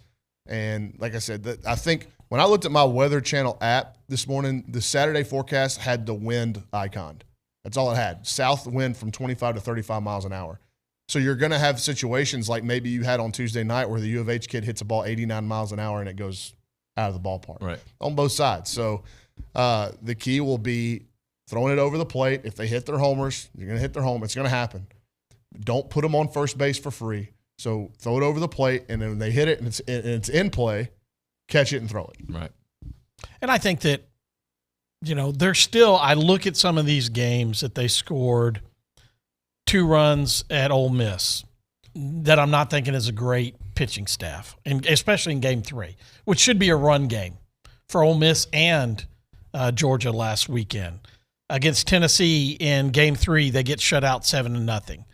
So they've got some games in there more than A&M because every team can have a day where they don't have it. I look at what they've done in the league. They have more of those low-scoring games than I would expect. But then you mix in a 16-11 loss against Tennessee and a 16-2 win in 7 innings over Tennessee. So they still scored 27 runs in those other 2 games. But they've had some games where whatever the opposing team came up with as the weekend has gone along has exposed some of those guys and put some swing and miss in them. That's the challenge for A&M, for pitchers to throw where it's called to get some swing and miss by Georgia. It's the same thing every weekend. That's what – in Game 3 last week in Alabama had seen all those guys and all those at-bats and said – this isn't working. We have to do this. Even if it doesn't work, we know this pitch has not worked at all weekend. And that kind of brought the run total down for A&M, still put up 5. So I think that there's some of that in Georgia more than there is in A&M this year. Somebody's asking about Troy Wonsing on the text line. We're probably not going to see him. I do not anticipate him being a factor for at least the time being. Look, man, he's dealing with a pretty serious back thing. And they tried to run him out there. He didn't even last an inning. I mean, what was it? A third of an inning, maybe 2/3 of an inning. I thought he got 2 outs. Yeah. Yeah. It was last or maybe he Tuesday finished an against inning. Air Force. Or? Yes, it was Air Force Tuesday. They took him on the road so they could watch him do bullpen while they were on the road and then try to come back. Could he have a role? Another left-hander that would throw strikes? And as an unhittable pitch, that slider is disgusting. So, yeah, could there be an opportunity? But they're working him back. They're not going to do anything with him that they didn't do with Prager to make sure a guy's ready before you put you on the mound in an extended role. So, but that's a spot where, like Caden Wilson, they're so excited about him stepping up. And I would bet we're going to see Caden Wilson this weekend. He's super high upside kid. Richard was sitting next to me in the fall. Scotty, I don't know if you were in there. One of the scrimmages, like one of his first outings, I was filming Jace at the plate, and Caden Wilson was making the first time I'd seen him. And the first pitch he threw, I was zoomed in. I was looking through my camera, and all I could see was Jace. But I could tell by the way the ball was caught. I looked at Richard. I said, that was really hard. And you look up at the board, and it's 97. So this kid has got super, super high upside and a real chance to not only impact the rest of this season, but have a big future here at Texas A&M. I'm excited to see. And look, I believe he was hurt earlier. Yes, he's been hurt. He's just now working his coming way back. And those were some tough luck runs he gave up in Tuscaloosa. The kind of fisted humpback liner that Chestnut tried to catch in the air. He probably should have played it on a hop. But it's a kind of a funny area of the field, and it was a funny ball off the bat. And then he gets a routine fly ball to left on a full swing, and Caden Sorrell slips. He goes back, and then he's trying to make a plant step to come in, and he slips, and it falls. And he gives up one hard hit single to Eblin, I believe, and it scores 2 runs because of that. So I was completely okay with the inning that Caden Wilson had. And I would expect him to pitch in this. It's going to be all hands on deck over the next 2 days, I think. Weston Moss, what did we think about how he looked the other day? He might be your Game 3 starter. I don't know. I think that Weston Moss and Justin Lampkin are going to be keys to this team when they get to the postseason, because you're going to need more than 2 starting pitchers. Well, and I also think that here I'll give something to Billy as well. I think Kendall made my point. Well, no, I'm going to say that Billy says that A&M plays super regionals every weekend. Yes, because they do. He's repeating that he's heard that from right. Slosh. Yeah. But they are winning these. Either they're winning 2-0 or they're winning the series 2-1. So, yes, the first round and the NCAA tournament, you have to – in Omaha, you have to be prepared to maybe have 4 starters. Otherwise, you're on a 3-starter run after you have the next 2 Tuesdays. So there's opportunities for guys to lock down that 4th starting role in the next 3 weeks, and they have an opportunity to be a guy that they can trust handing the ball to in the 4th game of a regional that we saw last year, our 5th game of a regional at Stanford last year. That guy's really important. Yep. And having him ready is really important, because you don't just sweep through. LSU didn't just sweep through last year to win a title. I don't think this is going to be the case long term. But this week and perhaps even next week, I would not rule out the idea of an opener on Sunday if they can't get something settled. And I'm just throwing a name out there because he started in his past and it's a different look. I could see Brock Peary being a Game 3 opener. Go look at his SEC numbers. He's given up 1 hit in SEC play, and it was a home run last weekend to Alabama. Just something different, right? He throws funny. And what you do is you run him out there, and really submarine guys, it's less stress on the arm because that's a more natural way to throw a ball. That's why softball pitchers can pitch on back-to-back days. They can balloon their pitch counts, and they recover much better.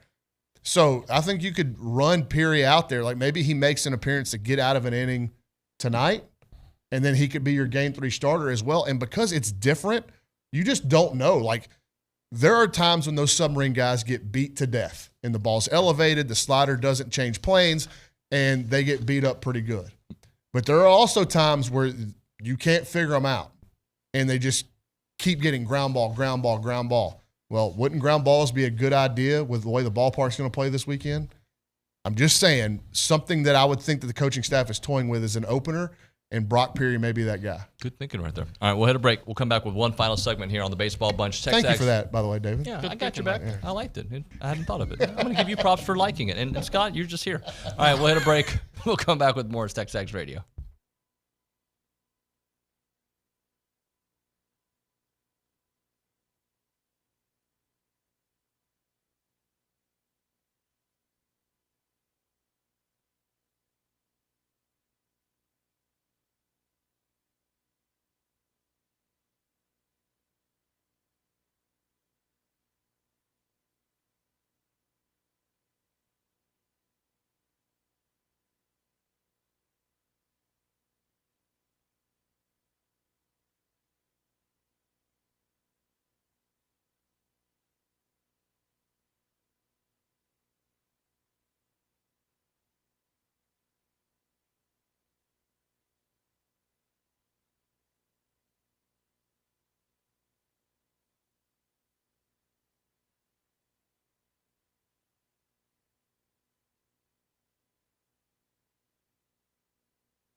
All right, here's a question that I think is easy to answer, and I think I know where Bronny stands on this, but has this team exceeded your expectations or about what you expected?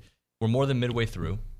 Look, you, as a coach, you probably don't want to answer this because it's long-term, that it's one series at a time, yada, yada, yada. But just your thoughts overall. Have they exceeded your expectations? That's my Seinfeld thing. Well, I think Scott has I brought it up like last week that I said they'd win 36 games. Have they won 36 games yet? Yes. So 36 Scott's banking on an O for whatever. No, I'm not 14. banking on an O for. I think they have a great chance of going into the SEC tournament with single-digit losses. Yes, they've exceeded expectations because pitching has exceeded my expectations. Because it was like having Von Miller line up against offensive tackles. Are you good, or is Von just dominating you? Well, Von's good too. Nick Scorton to bring that full circle. Yeah, exactly. Yeah. Here, it was an offensive fall. Did that mean that the pitching staff had questions? Yes. But everybody looks like them against this hitting. And even when you split them up, guys, Ryan Prager, guys that are having good years had trouble against A&M's batting lineup. It's just how it is. So, yes, they have exceeded my expectations in a great way. Scott had A&M at 39-16. Oh, 39. So they haven't. Richard they had haven't them exceeded at my expectations. 38-17, and Bronny had them at 40-15. Bronny had him finishing third. I had him finishing fourth, and Scott also had him finishing fourth in the SEC. We're close. Ballpark. Yeah, they may exceed those win totals, and it looks like they will. But again, the regular season has been incredibly fun, and if you're just looking at regular season performances, you'd have to put – I was thinking about this last night.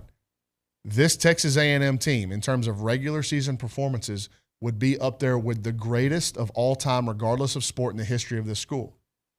Would you agree? Yes. Top 10. Well, you have to really dive into it, but nobody cares. Like, it's cool. It's been so much fun to go to the ballpark. It's the end result. It's the end result. And if you line this team up against that 2022 team, and they played 10 games, and that 2022 team is just, they're full of legends. But in terms of raw overall talent, this year's team would probably win 6 out of those 10, maybe even 7. And this team will be always compared to them. So if they don't go past what they did, I think this team's being done compared to 2022. This team's going to end up being compared to 1989. Well, I hope not. I hope they go further than 89. Yeah, the 22 team was one of the 4 best teams in the country. It's the most successful team in program history. That team is one of the most successful teams in A&M sports history. How many Final Fours have they been to in any sport? How many? Well, I'm never in basketball, and they've never made the playoff. So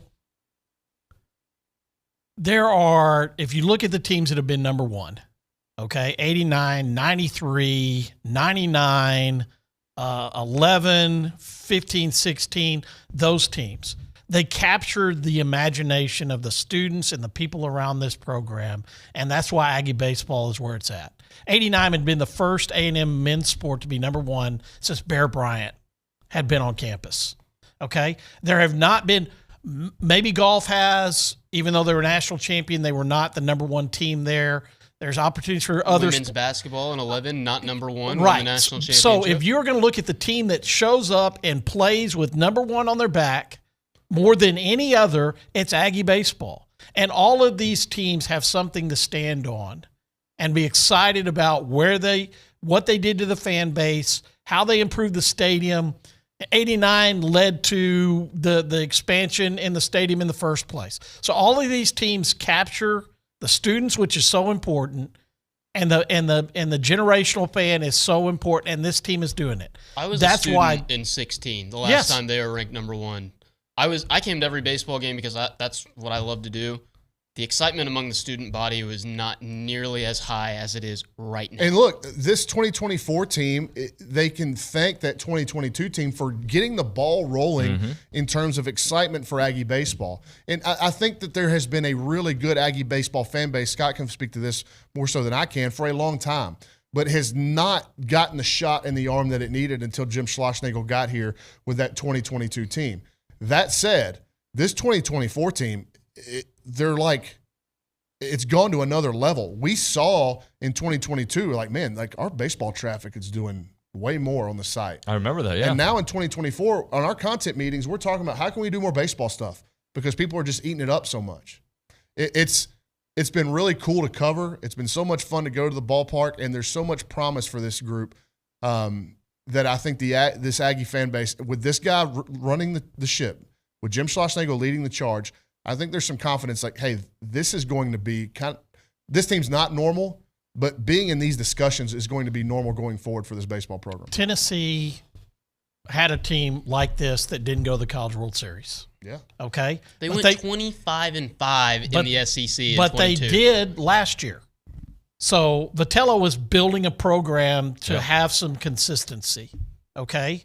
Arkansas has some consistency. Vanderbilt has some consistency. Florida, LSU, all these teams have consistency. All of those teams have been number one like A&M is right now. So you get to that high level. You're at the cusp of it. 2 of the 3 national champions in the last 3 years aren't at that level. Right. I know we got to go, but he just mentioned 2 teams. Florida, number 1, consistent, got a ballpark to show for it. Tennessee, building consistently, getting a ballpark to show for it. Vandy's getting a ballpark to show for it. Vanderbilt to show for it. A&M, getting soon. Hopefully. Soon. Billy seems to think it's not hopefully anymore. Yep. Good stuff there. Thank you, gentlemen. Scotty, Have a good good job. one. You too. Bronny, Richard, thank you very much. When we come back, Billy Liucci should be here in studio. It's TexAgs Radio.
Welcome back into TexAgs Radio, presented by David Gardner's Jewelers, Rollo Insurance Studio.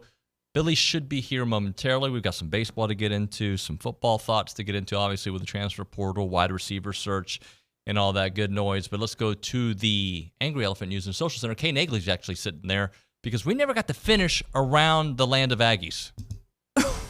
Young, you caught me off guard with how you said that. But Why? yes. But this is Aggie land. It is Aggie. It is the land of Aggies.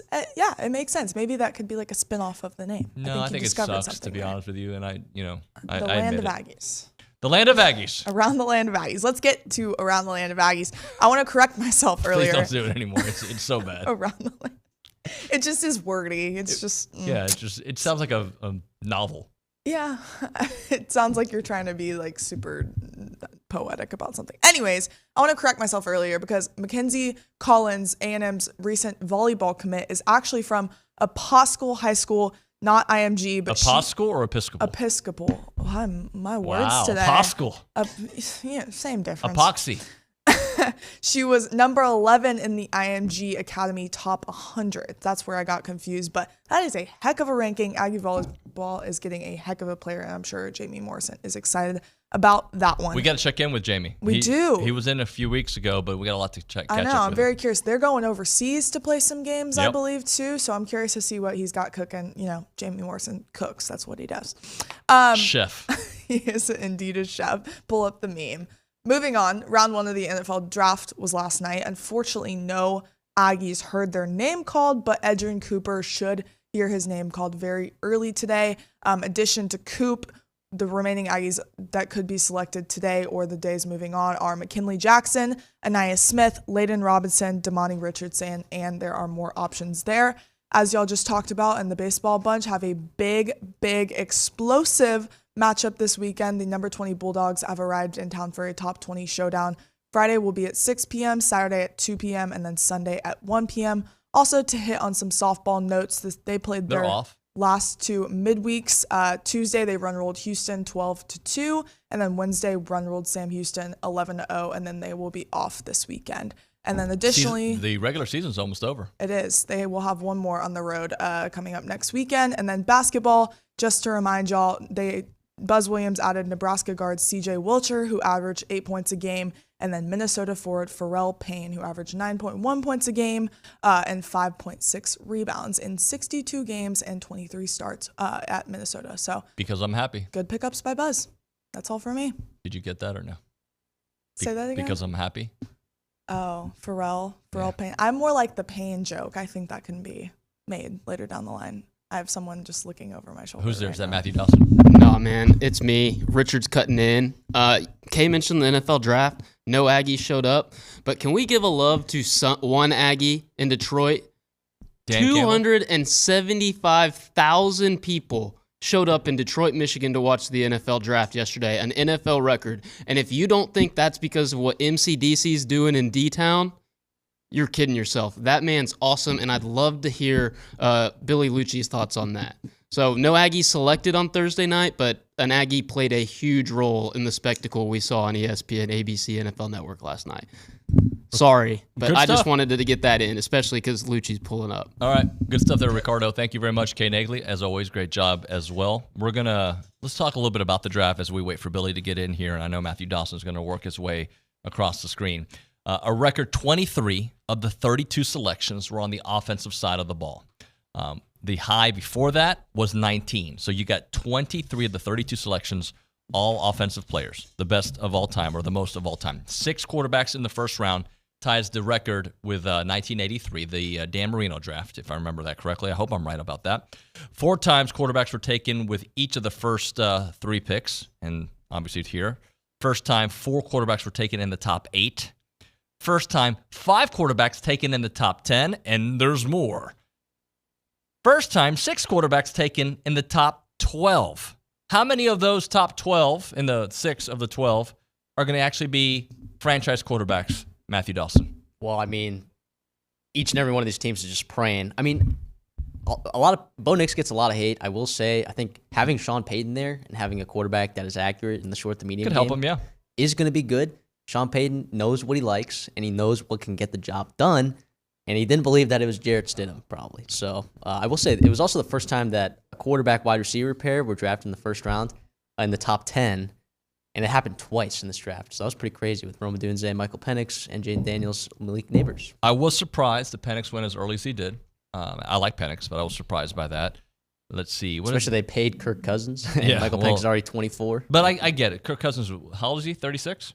Yeah, something like that. Malik Neighbors going to New York. That was rumored to be a thing. Let's see what else. Any could other? Graham Barton. You could have printed out the draft for me. I could have. That's why we have Matthew Dawson here.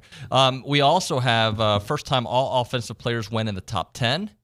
8 offensive tackles in the first round ties the 2008 record. 7 wide receivers in the first round ties the 2004 record. And with that, we are joined by the legend, Matthew Dawson. I'm kidding. Billy Liucci here on the program. Billy, good morning, buddy. What's up? You pay attention to the draft at all? A little bit. Yeah. I like that combo, by the way. It was dinner. You like what? I like that. It's kind of like, it might be a little too double. I feel like my adored stylist, Ashley, would tell me it's probably too similar colors. It's too muted. You could have said my friend.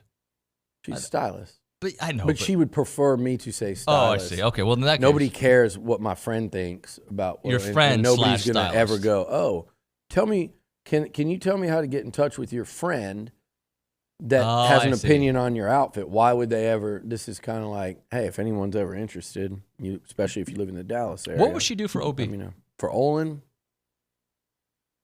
Honestly, I mean this. She could probably fix up Olin. I don't know if Olin would pay for that. Yeah.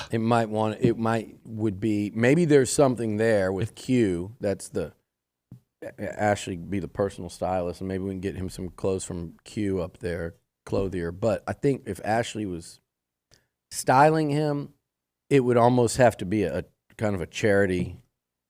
Not a charity. Olin's nobody's charity case. No. Except Irma's. But it would almost be like kind of a thing to say, I think it would be great for business to say, here, we're going to take this guy and we show some of Olin's like greatest hits, and we're going to give him they used to do these in like the 90s and 2000s. Like, remember it became a thing, like the makeovers. Oh, yeah. These talk shows, and they're like, we're going to give David and Billy a makeover. Because she gave me one. If you go see some of the stuff I wore before, like pre-Ashley, post-Ashley, my style, I used to wear pants like yours. Jeans? No. No jeans. No. Mega baggy, bell bottom, like you do crisscross. Realize people mostly here make fun of me for my tight new jeans. Kids on the block. Well, you do.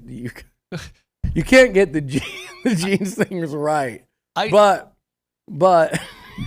and no sleeves. I can't. So I think, though, they used to do makeovers. Now the thing is everybody just does home makeovers, right? But it used to be Career Eye for the Straight Guy. That was a show. And that, too. I was just talking about TV shows. That was a show. Yeah, but like the talk shows. We're like, we're going to give somebody in the audience I think she could do that for OB. And we have him come in here with like a week's worth of clothes. And like, this is OB. Dude, let's do it. Style week. Get a sponsor behind it. Yeah, let's do. Well, they'd be the sponsor. Like, instead of paying, they just give him, a week's worth of clothes. Well, let's be honest. And they get now. Every day. Yeah. Now we're talking about You're like, this. I need a makeover. Wait. I mean, I've got the same T-shirt since 1986. Okay. I need some help. We'll do the TexAgs. I can do an anchor outfit. That's what I have. Anchor outfits or they workout do suits. shirts. They do suits. Yeah. So you get a custom suit for your anchor outfit. Edge going today early, you think? I think so, yeah. Most of the scouting people I talked to think. There were a couple that thought. No one really expected he would slip into the first, but there were a couple people. There was talks you never about it, know, but almost a consensus is second. I mean, I think he'll be the first linebacker taken today. So with that said, the odds are really high that he'll go in the second round, which he's a perfect case of someone that coming back for that one more year really helped. And also in the land of NIL, and look, prices just keep going up. Okay. A&M lost a receiver this week to a team in the conference. Like, prices keep going up. And Edge would have gotten even more this year. But to come back for NIL money, which, again, like a linebacker of his caliber, had he come back this year, I don't know how much you're talking, but I would say you're talking probably for like before he was, now if he came back, he'd really cash in. But like coming back last year, I bet he'd have made, he could have probably gotten 150 more this year. Thank you. This is the draft. Callie Gardner, she's awesome. Callie's the best. So anyway, he could have gotten a lot more. My point being, like for a guy like an Edger and Cooper, come back. If you're not going to go in the first round, if you're not a lock to go in the second, so if you're a third or lower and you haven't capped out, come back and raise your damn stock. Have your best year as your last year. Sure. Yeah. Put all of that experience to use. Get that hunger to know this is it for me. So this offseason, I'm going to bust my ass to be the best player I can be. And I'm going to put all that experience to use. I'm going to put the fact that I'm 21 years old playing against a bunch of 18-year-olds or 22 in some instances, and I've got all these SEC snaps, and I know exactly what to expect, and I'm back in a familiar defense. Do all of those things. Negotiate an NIL deal with the program that needs you. And I'm not just saying A&M needed Edge. They did. But every good program needs their best players to come back for one more year. They're never going to say no until that price gets too high. Come back for a realistic price. Don't go transfer and play 1 year somewhere else where you have to learn a new system where, you know, if one thing goes wrong, you could get lost in the shuffle. Just come back to where you're at, negotiate a fair, meaningful, and in the case of a potential all-conference kid, very significant NIL deal, and put your best film on tape that, by all accounts, barring injury, should be much better than the year before. And that's exactly what Edge did. I give him nothing but credit. I will be really rooting for him to go, not only go today, but go to a contending team that is just missing a piece at linebacker. Because I've watched him go from a recruit that even we had no idea who he was until he popped on the A&M radar because he was from Louisiana, committed to Utah.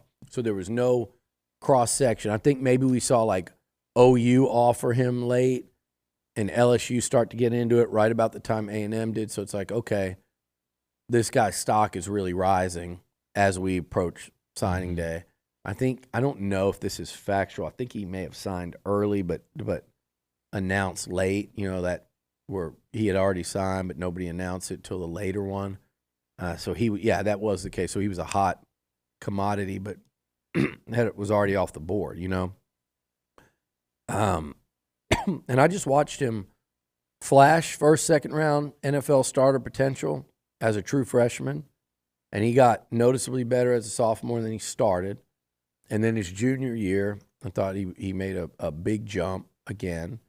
But this past season, he was ridiculous. He was an All-American contender, and rightfully so. And so good for him. He'll be the first Aggie to go.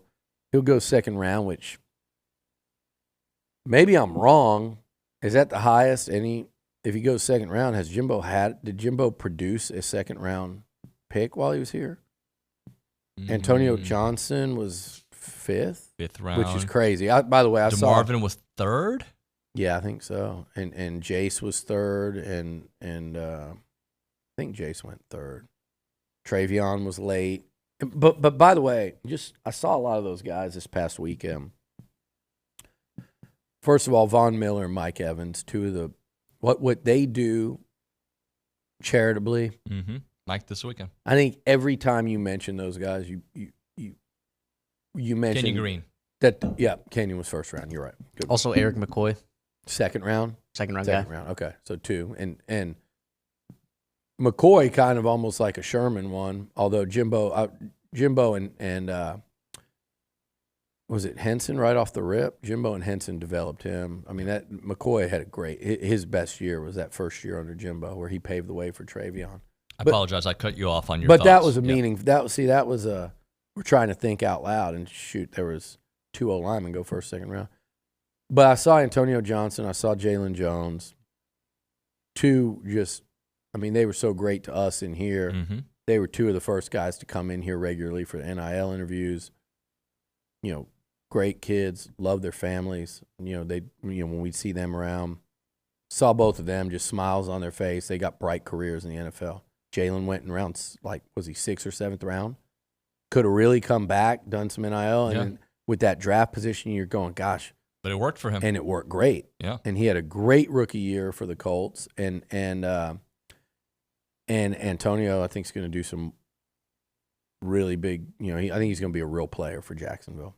And a team that, by the way, I liked their draft pick yesterday. Went out and got a receiver to go along with Christian Kirk. They can be pretty nice. They get Brian Thomas from LSU. But when you talk about Vaughn and Mike, you say Hall of Fame first, and the next thing I think you say is what they've done in the community. Yeah. Not just the community in Tampa and Vaughn at the different places he's played, but also A&M. And Mike's charity events this weekend, so get on out there tomorrow. I know you've been talking about it, letting people know where. Vaughn's was this past weekend, and Vaughn's Vision is one of my favorite charities, period. The stuff he does here at A&M, I think it's so cool, and he's got so much support from some big-time Aggies that do it year in and year out for him. And who'd I see? Travion.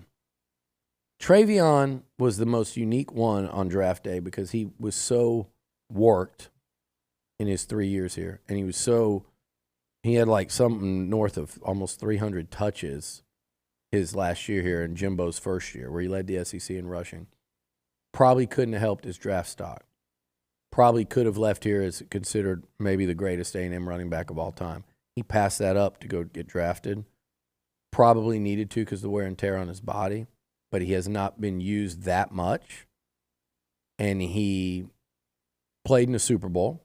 I think he got a touch in a Super Bowl early on. But now with Joe Mixon going to the Texans and that running back room is opened up, Travion Williams should be starting running back for the Cincinnati Bengals. And it couldn't happen to a better guy. So anyway, it was nice seeing some of those dudes this past weekend. But to me, Edge Cooper is a perfect example of coming back and really maximizing and capitalizing. I can think of guys like Jake Matthews. I can think of someone like Von Miller was the biggest example, actually. People forget Von came back after having 17 sacks and was going to be a first-rounder. And I always tell the story. Someone tell me he can go be the number 20 pick in the draft and be a millionaire, or he can come back and he can be the next Derek Thomas. And he's out there rocking number 58, and he's had a whole career where he looks like Derek Thomas coming off that edge. So there's one more. Cedric Ogbuehi is another one that really maximized. So it's not for everybody, but when it is for them, it's pretty obvious to see, and you hope that the player and their family see it. And congrats to Edge, an early congratulations to him. Let me ask a question that might be, if not the worst question I've ever asked you. It's going to be in the top 3. If it's the worst you've ever, by the way, I forgot to pour this in here. If it's the worst you've ever asked, it's one thing. If it's the worst I've ever been asked at this No, desk. I don't think it's going to be that, but because I don't know the rules. I might not either. Right? But I want to ask. You're talking about. If a guy goes undrafted, why couldn't he go back to school? I don't know what the rules are. Huh? He can't. There's a rule. But what is the rule? It's just the rule that you can't. But why not? You can't. So I'm not. I don't know. I'm just telling you can't do it. So. But I'm just trying. We Why don't can't need they to go rework into that? it. You can't. But they should change the rule. Well, okay, fine, but you can't. Because in the NBA, there's a certain point you have to take your There's name a out of the certain hat, point. right? And I'm just in the NFL, that point is the combine. It's the amount of time between the end of the season and there's a drop dead date, and you can go get all the info you want. The only difference is you can't go through the process. In the NBA, you can go through the process. You can go through workouts and the process and stuff. So, yeah, with the way recruiting is in college football and now the portal, I think you would just add a whole nother layer of nightmare to this thing to not know which of your guys are going to come back after they flirt with the NFL, to not know who's going to flirt with the NFL, then not come back and go to the portal. And you're going to have NFL guys say, man, you ought to go play for this coach or that coach, or, you need to be in an offense that'll do this for your skill set. Sure. Where you're at's holding you back. You're like, who knows? I think, no, I don't think there should be. Is that the worst question I've asked you? No. Well, I'm surprised that you didn't know. No, that. I know you can't, but why? I guess my point is with agents today, you're allowed to have an agent as a college athlete. You're not getting paid by an NFL team. You weren't drafted. Why not? But A&M keeps your rights. It would be weird as they're going through the portal right now. Yeah, you're right. It doesn't. The math, the timing doesn't work. And you went through spring football, and then all of a sudden, here comes. Let's say here's an example. I'm bringing it from a good place, like Carson Branstein was not going to come back to the tennis team. Comes back. Yeah. I guess that's what kind of made me think about it. Yeah, that was really unique. But no, I don't think they should do that. I think it's too problematic if you really start to think about it. Yeah, it is. There might be some shuffling of a time window where you could do that, but it just you've got a coaching staff on the campus, you've got the agents, you've got that whole world, you've got the NFL input and feedback that they are there to provide you, and you've got a family, there. All of those things, you need to take all of that into account and listen to all of it.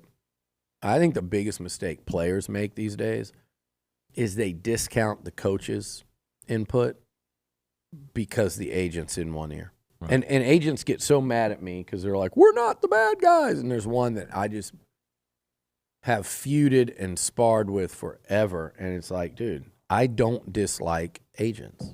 I think they do, if they're good, they do wonderful work for pro athletes. And some of them are doing wonderful work for younger athletes now. Real ones, not the ones that go get accredited in 2 hours online and they're 26 years old and they're just trying to take advantage of college athletes and their families with the portal stuff and take like 20% of their money. Those people deserve a different kind of speech that I can't give on air. As far as real agents and even those that work with the college athletes that are doing it through reputable agencies, obviously in an attempt to ultimately secure those guys and girls as clients. We'll call it what it is. It's not charity. But the agents, a lot of times, and my one big issue is they manage to convince a lot of these players that their coaches don't have their best interests at heart and that the coaches are coming from a selfish place. Right. I've talked to many kids that go, well, yeah, of course Jimbo wants me to stay. I mean, he's not going to be honest with me. It's like, no, both can be true. The coach can absolutely want you to stay, but also be honest with you. Because I know many kids who the coach has said, we'd love to have you come back and you should probably go. Mm-hmm. Like you got this wonderful opportunity. You should probably go. They tried to keep Kenyon Green, but they weren't trying to say you need to stay because of this. They were just trying to put together a package to keep him coming back. This would be attractive to you. Yeah. Come back. So let's hit a break here. We're way late for a break. Right now, Hush and Whisper Distilling Company, great place to go hang out, go get your cocktails, go to see how do you improve on perfection, OB? You go to Hush and Whisper. That's how. They've got the milled, fermented, distilled, and all bottled in Bryan, Texas. The whiskey, I don't drink whiskey, but those who do, love it. And the reason I know is because I went with some folks. I know my wife's going to be all about it. I know if you go, Billy's been there, had a great time. The whole process that they go through is really interesting. Like, I'm talking, when you go, you're going to be captivated by it. Like, I want to know more, and I want to do this tasting. I want to see the differences, and they kind of teach you how to teach your palate, right? To learn your palate, I should say. And they use local farmers to make their spirits. They have distilled the corn leftover mash, which is nutrient-rich and stripped of all the sugars, and give back to that same farmer who feeds his cows. It's a full circle right here locally. They've got tastings to learn more about the nuances of flavor, as I mentioned, not just spirits, but for shooting. but truly appreciating and enjoying the entire process.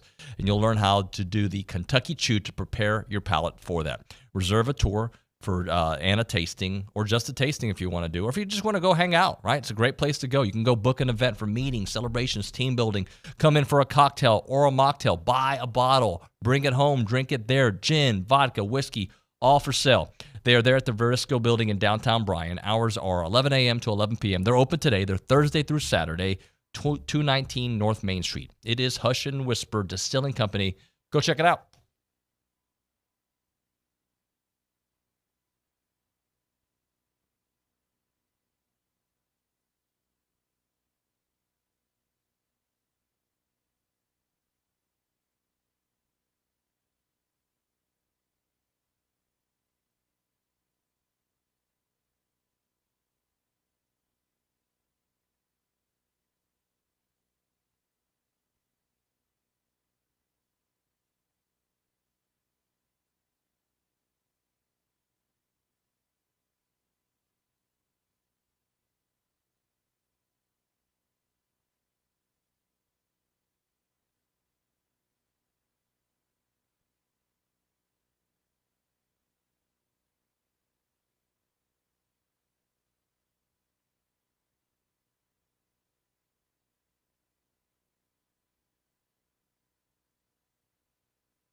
TexAgs Radio, presented by David Gardner's Jewelers, Rollo Insurance Studio.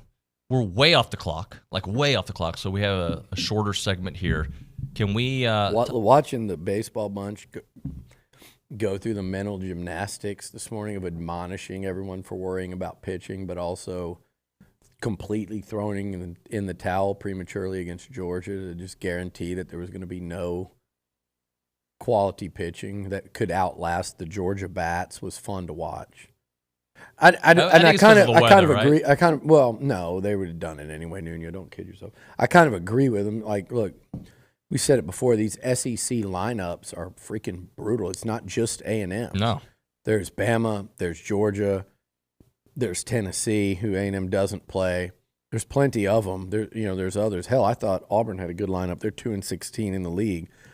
It is just a gauntlet to run through every single week, and you're just trying to win 2, and then you're trying to win as many as you can. I heard people, I don't know if it was you guys saying that, third game of Alabama really doesn't matter because, you'd won the series.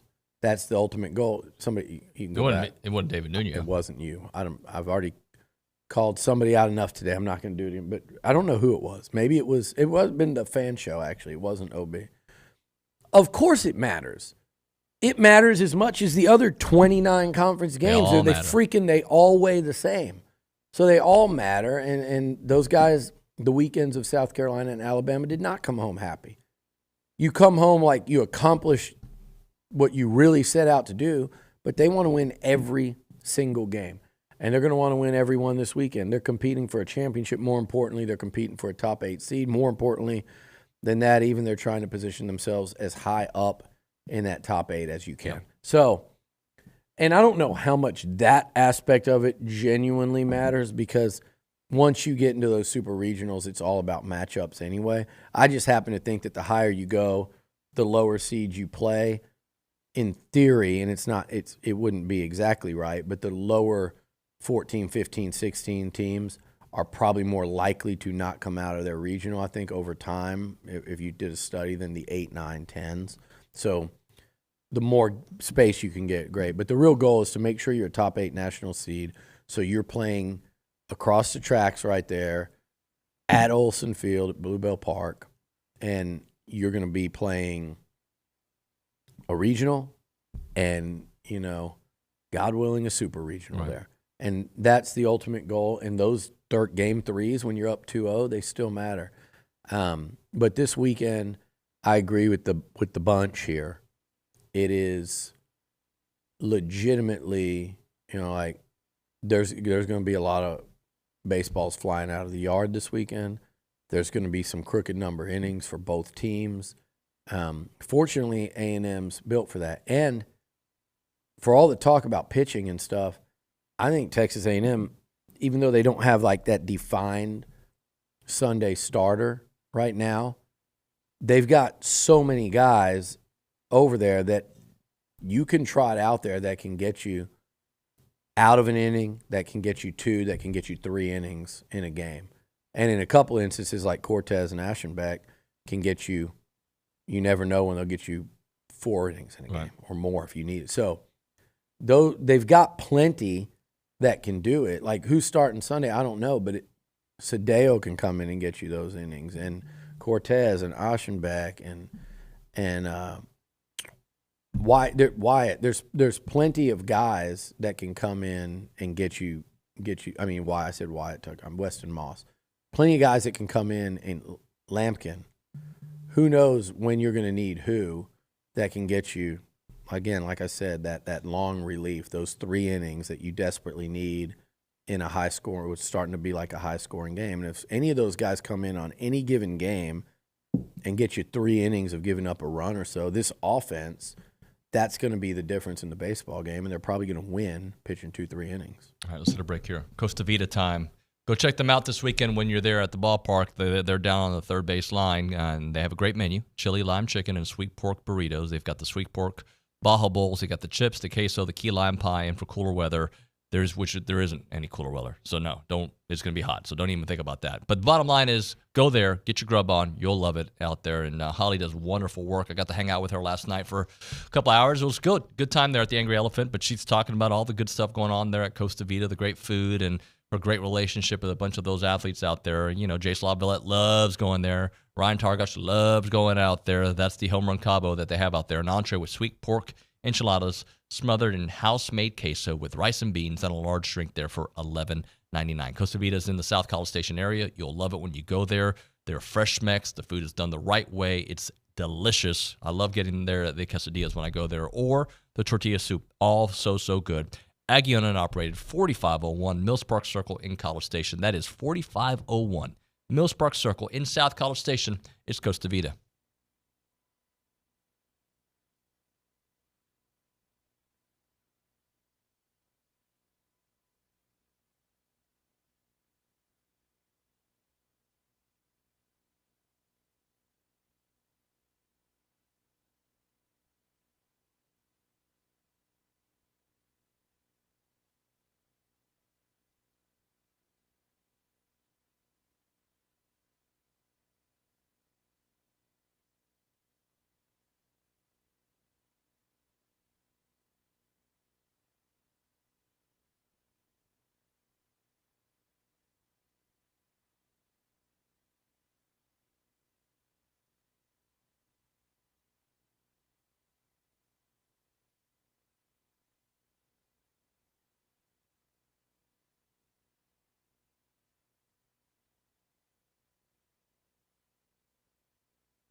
TexAgs Radio presented by David Gardner's Jewelers Rollo Insurance Studio. Billy's still here with us on the show. Billy, I want to talk a little bit about the wide receiver group, and I know there's been some visitors, there's been some talk. How are we looking on the wide receiver front with a couple of the names out there, the Auburn wide receiver, Sam Brown there from University of Houston? I'm not getting the strongest vibes on the Sam Brown thing, which would be a hit if he ends up at Miami. They really went hard after, they're still in it for Sam Brown, but went hard after a couple of these portal receivers, Lambert Smith, who ended up at Auburn, and so if one goes to Auburn, one goes to Miami, that ain't the way you wanted it to go, no question. But they'll adjust, and Elko and his staff have proven they can do that. Nobody was talking about those guys before they went in. Those were the two biggest names that they were going after, and they're still going after Sam Brown. But when he left, not committed, still going to take that visit to Miami, and momentum certainly seems like it's gotten away. I said the same thing about the Lambert Smith, and then you saw where that went. Javarius Johnson? In the days of NIL, who knows? Anything can happen. In a matter of like a phone call, things can change. I don't know. I think they've got to. If they don't get Brown, who I think was an instant starter, and I'm telling you, losing Jabri Barber to that foot injury really hurt. If they don't get him, then I think you might see them really scour and say, okay, what's out there? I think you'll see some more names come out. But as far outside of that, I think you're just talking about filling some potential depth pieces, and not even depth pieces. I think they're kind of done with that. I think that was what this whole early portal did. I think this portal was about getting starting players, and I think they believe they got a couple potential starters on the offensive line and at linebacker, and again O-line. I think people forget, the Utah center also started at guard. And you did need a second center. There's no one else that can really snap. TJ Shanahan can a little, but he's more of a guard. Right. So that was kind of a desperate need because they knew what was about to happen, obviously. And I was trying to, I think people caught that we're saying, like, if you listen, I'll tell you what's going on. And people figured out about Bryce Foster when we're talking about why they were recruiting a center from Utah. Mark Naboo is going to open up the fall camp as your starting center. If he performs well, that's his job. And then the rest can sort itself out. That's a competition between Naboo and the guy they brought in, just like it would have been a competition between Mark and Bryce. But I think either way, Mark Naboo is going to start fall camp as your starting center. He needs to have a strong offseason and go in there, and that dude can roll. He can be an NFL lineman. But there's competition. They also created that at linebacker. Damian Sanford had a nice spring. I thought he progressed a lot during spring ball athletically. He's so damn gifted. I think he's going to be a starting linebacker at A&M. But he's going to have to beat out an experienced ACC starter from a real defense to do it. That's what they were doing in the portal, and they tried to do that at receiver as well, and they're still trying. Now, depth-wise, I don't think some of these names you're going to see are not attempts at depth so much as insurance. In case you lose somebody you're not expecting to between now and the close of the portal, that is 4 or 5 days from now. I think this is just posturing to kind of be ready in case. So you get guys on campus, and then in case something happens, we got to you can't just go from scratch and get it done in a matter of a couple of days. So I think that's what some of the things you're going to be seeing and reading and hearing about are going to be. So it's a brace for impact kind of thing. Just in case this happens, we've got always this be plan. prepared. Yeah. Always be prepared. And so I think they're doing a good job of kind of staying out in front of anything. But I think really, if you look at the roster right now, if they could find maybe one more lineman for depth purposes and to compete, again, they wouldn't be bringing them in other than to compete. I don't think they just need like a 10th or 11th lineman. That's what we saw last year with Jimbo and them. And they needed it to practice. That's what people didn't get about some of these guys from like Boston College or Rice, and they needed it. You have to practice, and you have to elevate the caliber of guys on your scout team to go again. The better they are, the more they can push the first, second, third team guys even. So you need that, but those weren't guys that were being brought in to play and start. I don't even know if you'd call – do you call people depth that you think are going to be on your third team?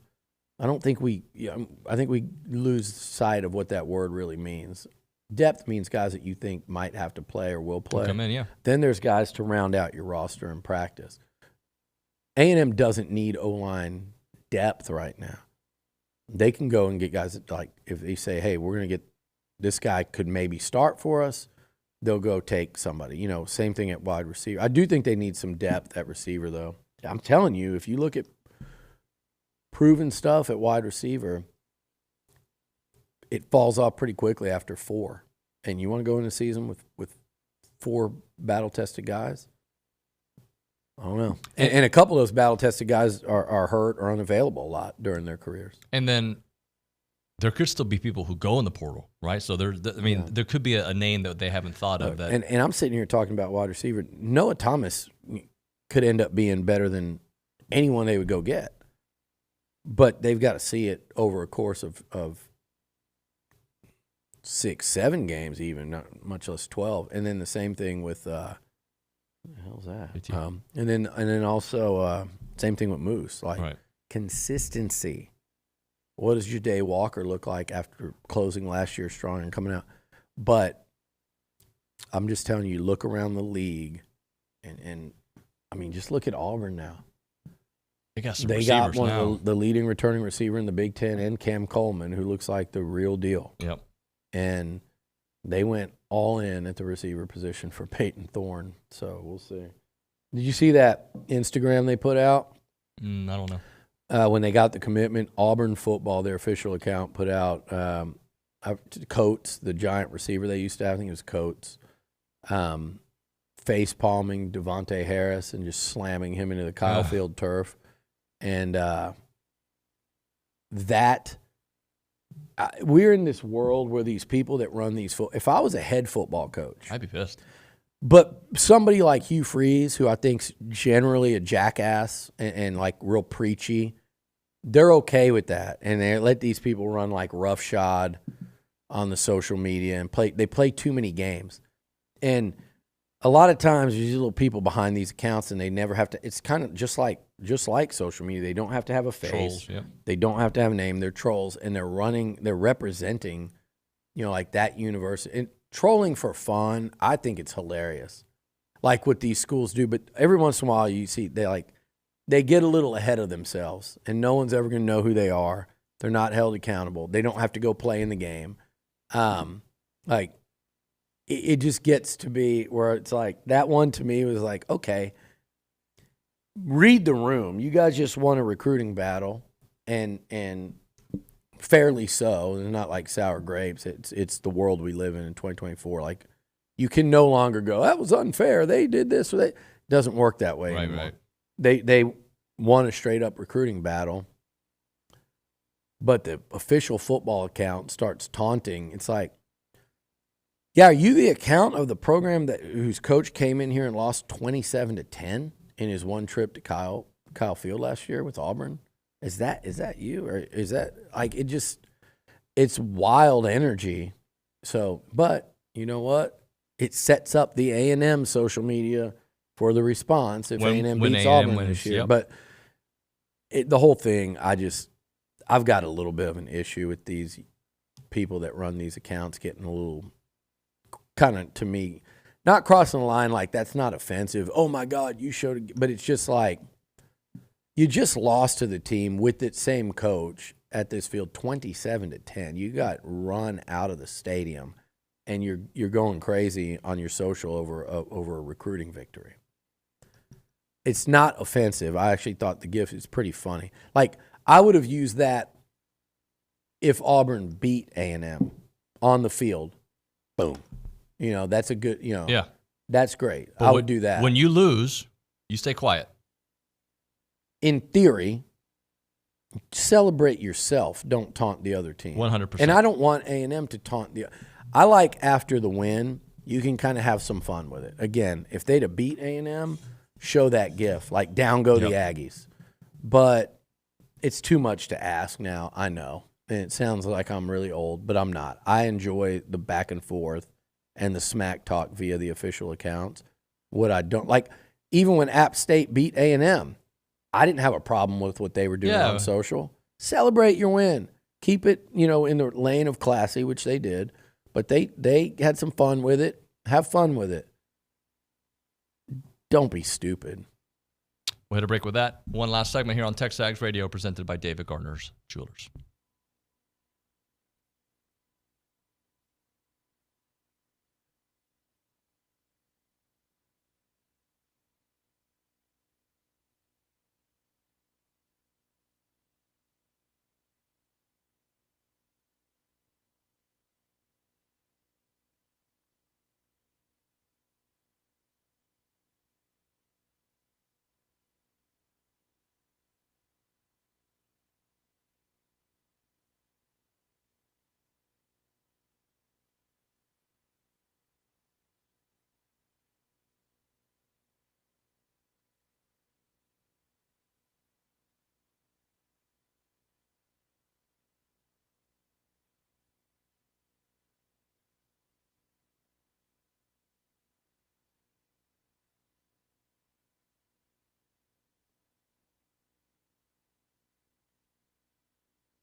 All right, it's time to end the day with Double Dave's. Caller number 12, 979-693-1150. We're going to hook you up with your choice of a dozen pepperoni rolls or a large one-topping pizza from Double Dave's, serving Aggieland since 1984 with your favorite pizza and, of course, those awesome pepperoni rolls. Reliable in-house delivery, bringing piping hot goodness straight to your door. Just click on doubledaves.com, and your favorites are on their way. Billy, I don't know if there's anything basketball-wise we need to get into other than, they missed out on one guy that they really wanted, but I know their eyes are still open. They're still looking to add to that roster. Yeah, they are. They'll be active all the way through this weekend, and I like adding the big man from Minnesota. Mm-hmm. From everything I've heard, and I talked to actually some people up there, and even a couple people with NBA ties that said they were really high on this addition for the Aggies and high on him as a player. Like he's an above the rim guy. He's a finisher, and sounds to me from people I talked to that they think there's a lot better basketball ahead for him, and there's a lot. He can be a lot better. Even before like the ascent as just growing in the game of basketball, but like there was a lot more this past year maybe even that he could have done in the right system. Obviously A&M thinks he's coming into the right system. That's why they took him. I think he's actually has a chance to be an impact guy. One of the things with basketball that is important to think about, and I know we haven't seen a lot like the last couple of years. I think Solo is probably and I might be wrong. You guys, if there's one name I'm forgetting it. We haven't the last couple of years. Solo feels like the only like true freshman that's had a real significant impact. His freshman year, Wade is freshman year? 2 years. I said yeah. the last 2 years. Sorry, so yeah, my fault. Prior to that was Wade and Manny, but they're really excited about a couple of these freshmen coming in, and obviously they're adding these portal guys to play a lot. I think the Nebraska guy is coming in to get a certain number of minutes and understands that. Like it's like a puzzle you're piecing together right now, and there are 200 minutes a game available, right? And there's 5 guys on the court for 40 minutes total. There's 200 minutes available in the game. So you can't just go and say, good player, portal, add him, good player, portal, add him. And by the way, there's a guy people freaked out about on a little group chat, and they're like, and by the way, it's okay if you're on group chats. Nothing wrong with it. I know people freak out like they're in some hidden world that they get uncovered, but it's fine. One of them I'm on, people freaked out about a certain player from another school. I said, his asking price starts at $1 million. College basketball NIL world is insane. So A&M's got to find what's right for them, and I think they will really quickly, as in soon. Thank you, Billy. We'll see you Monday. Bye.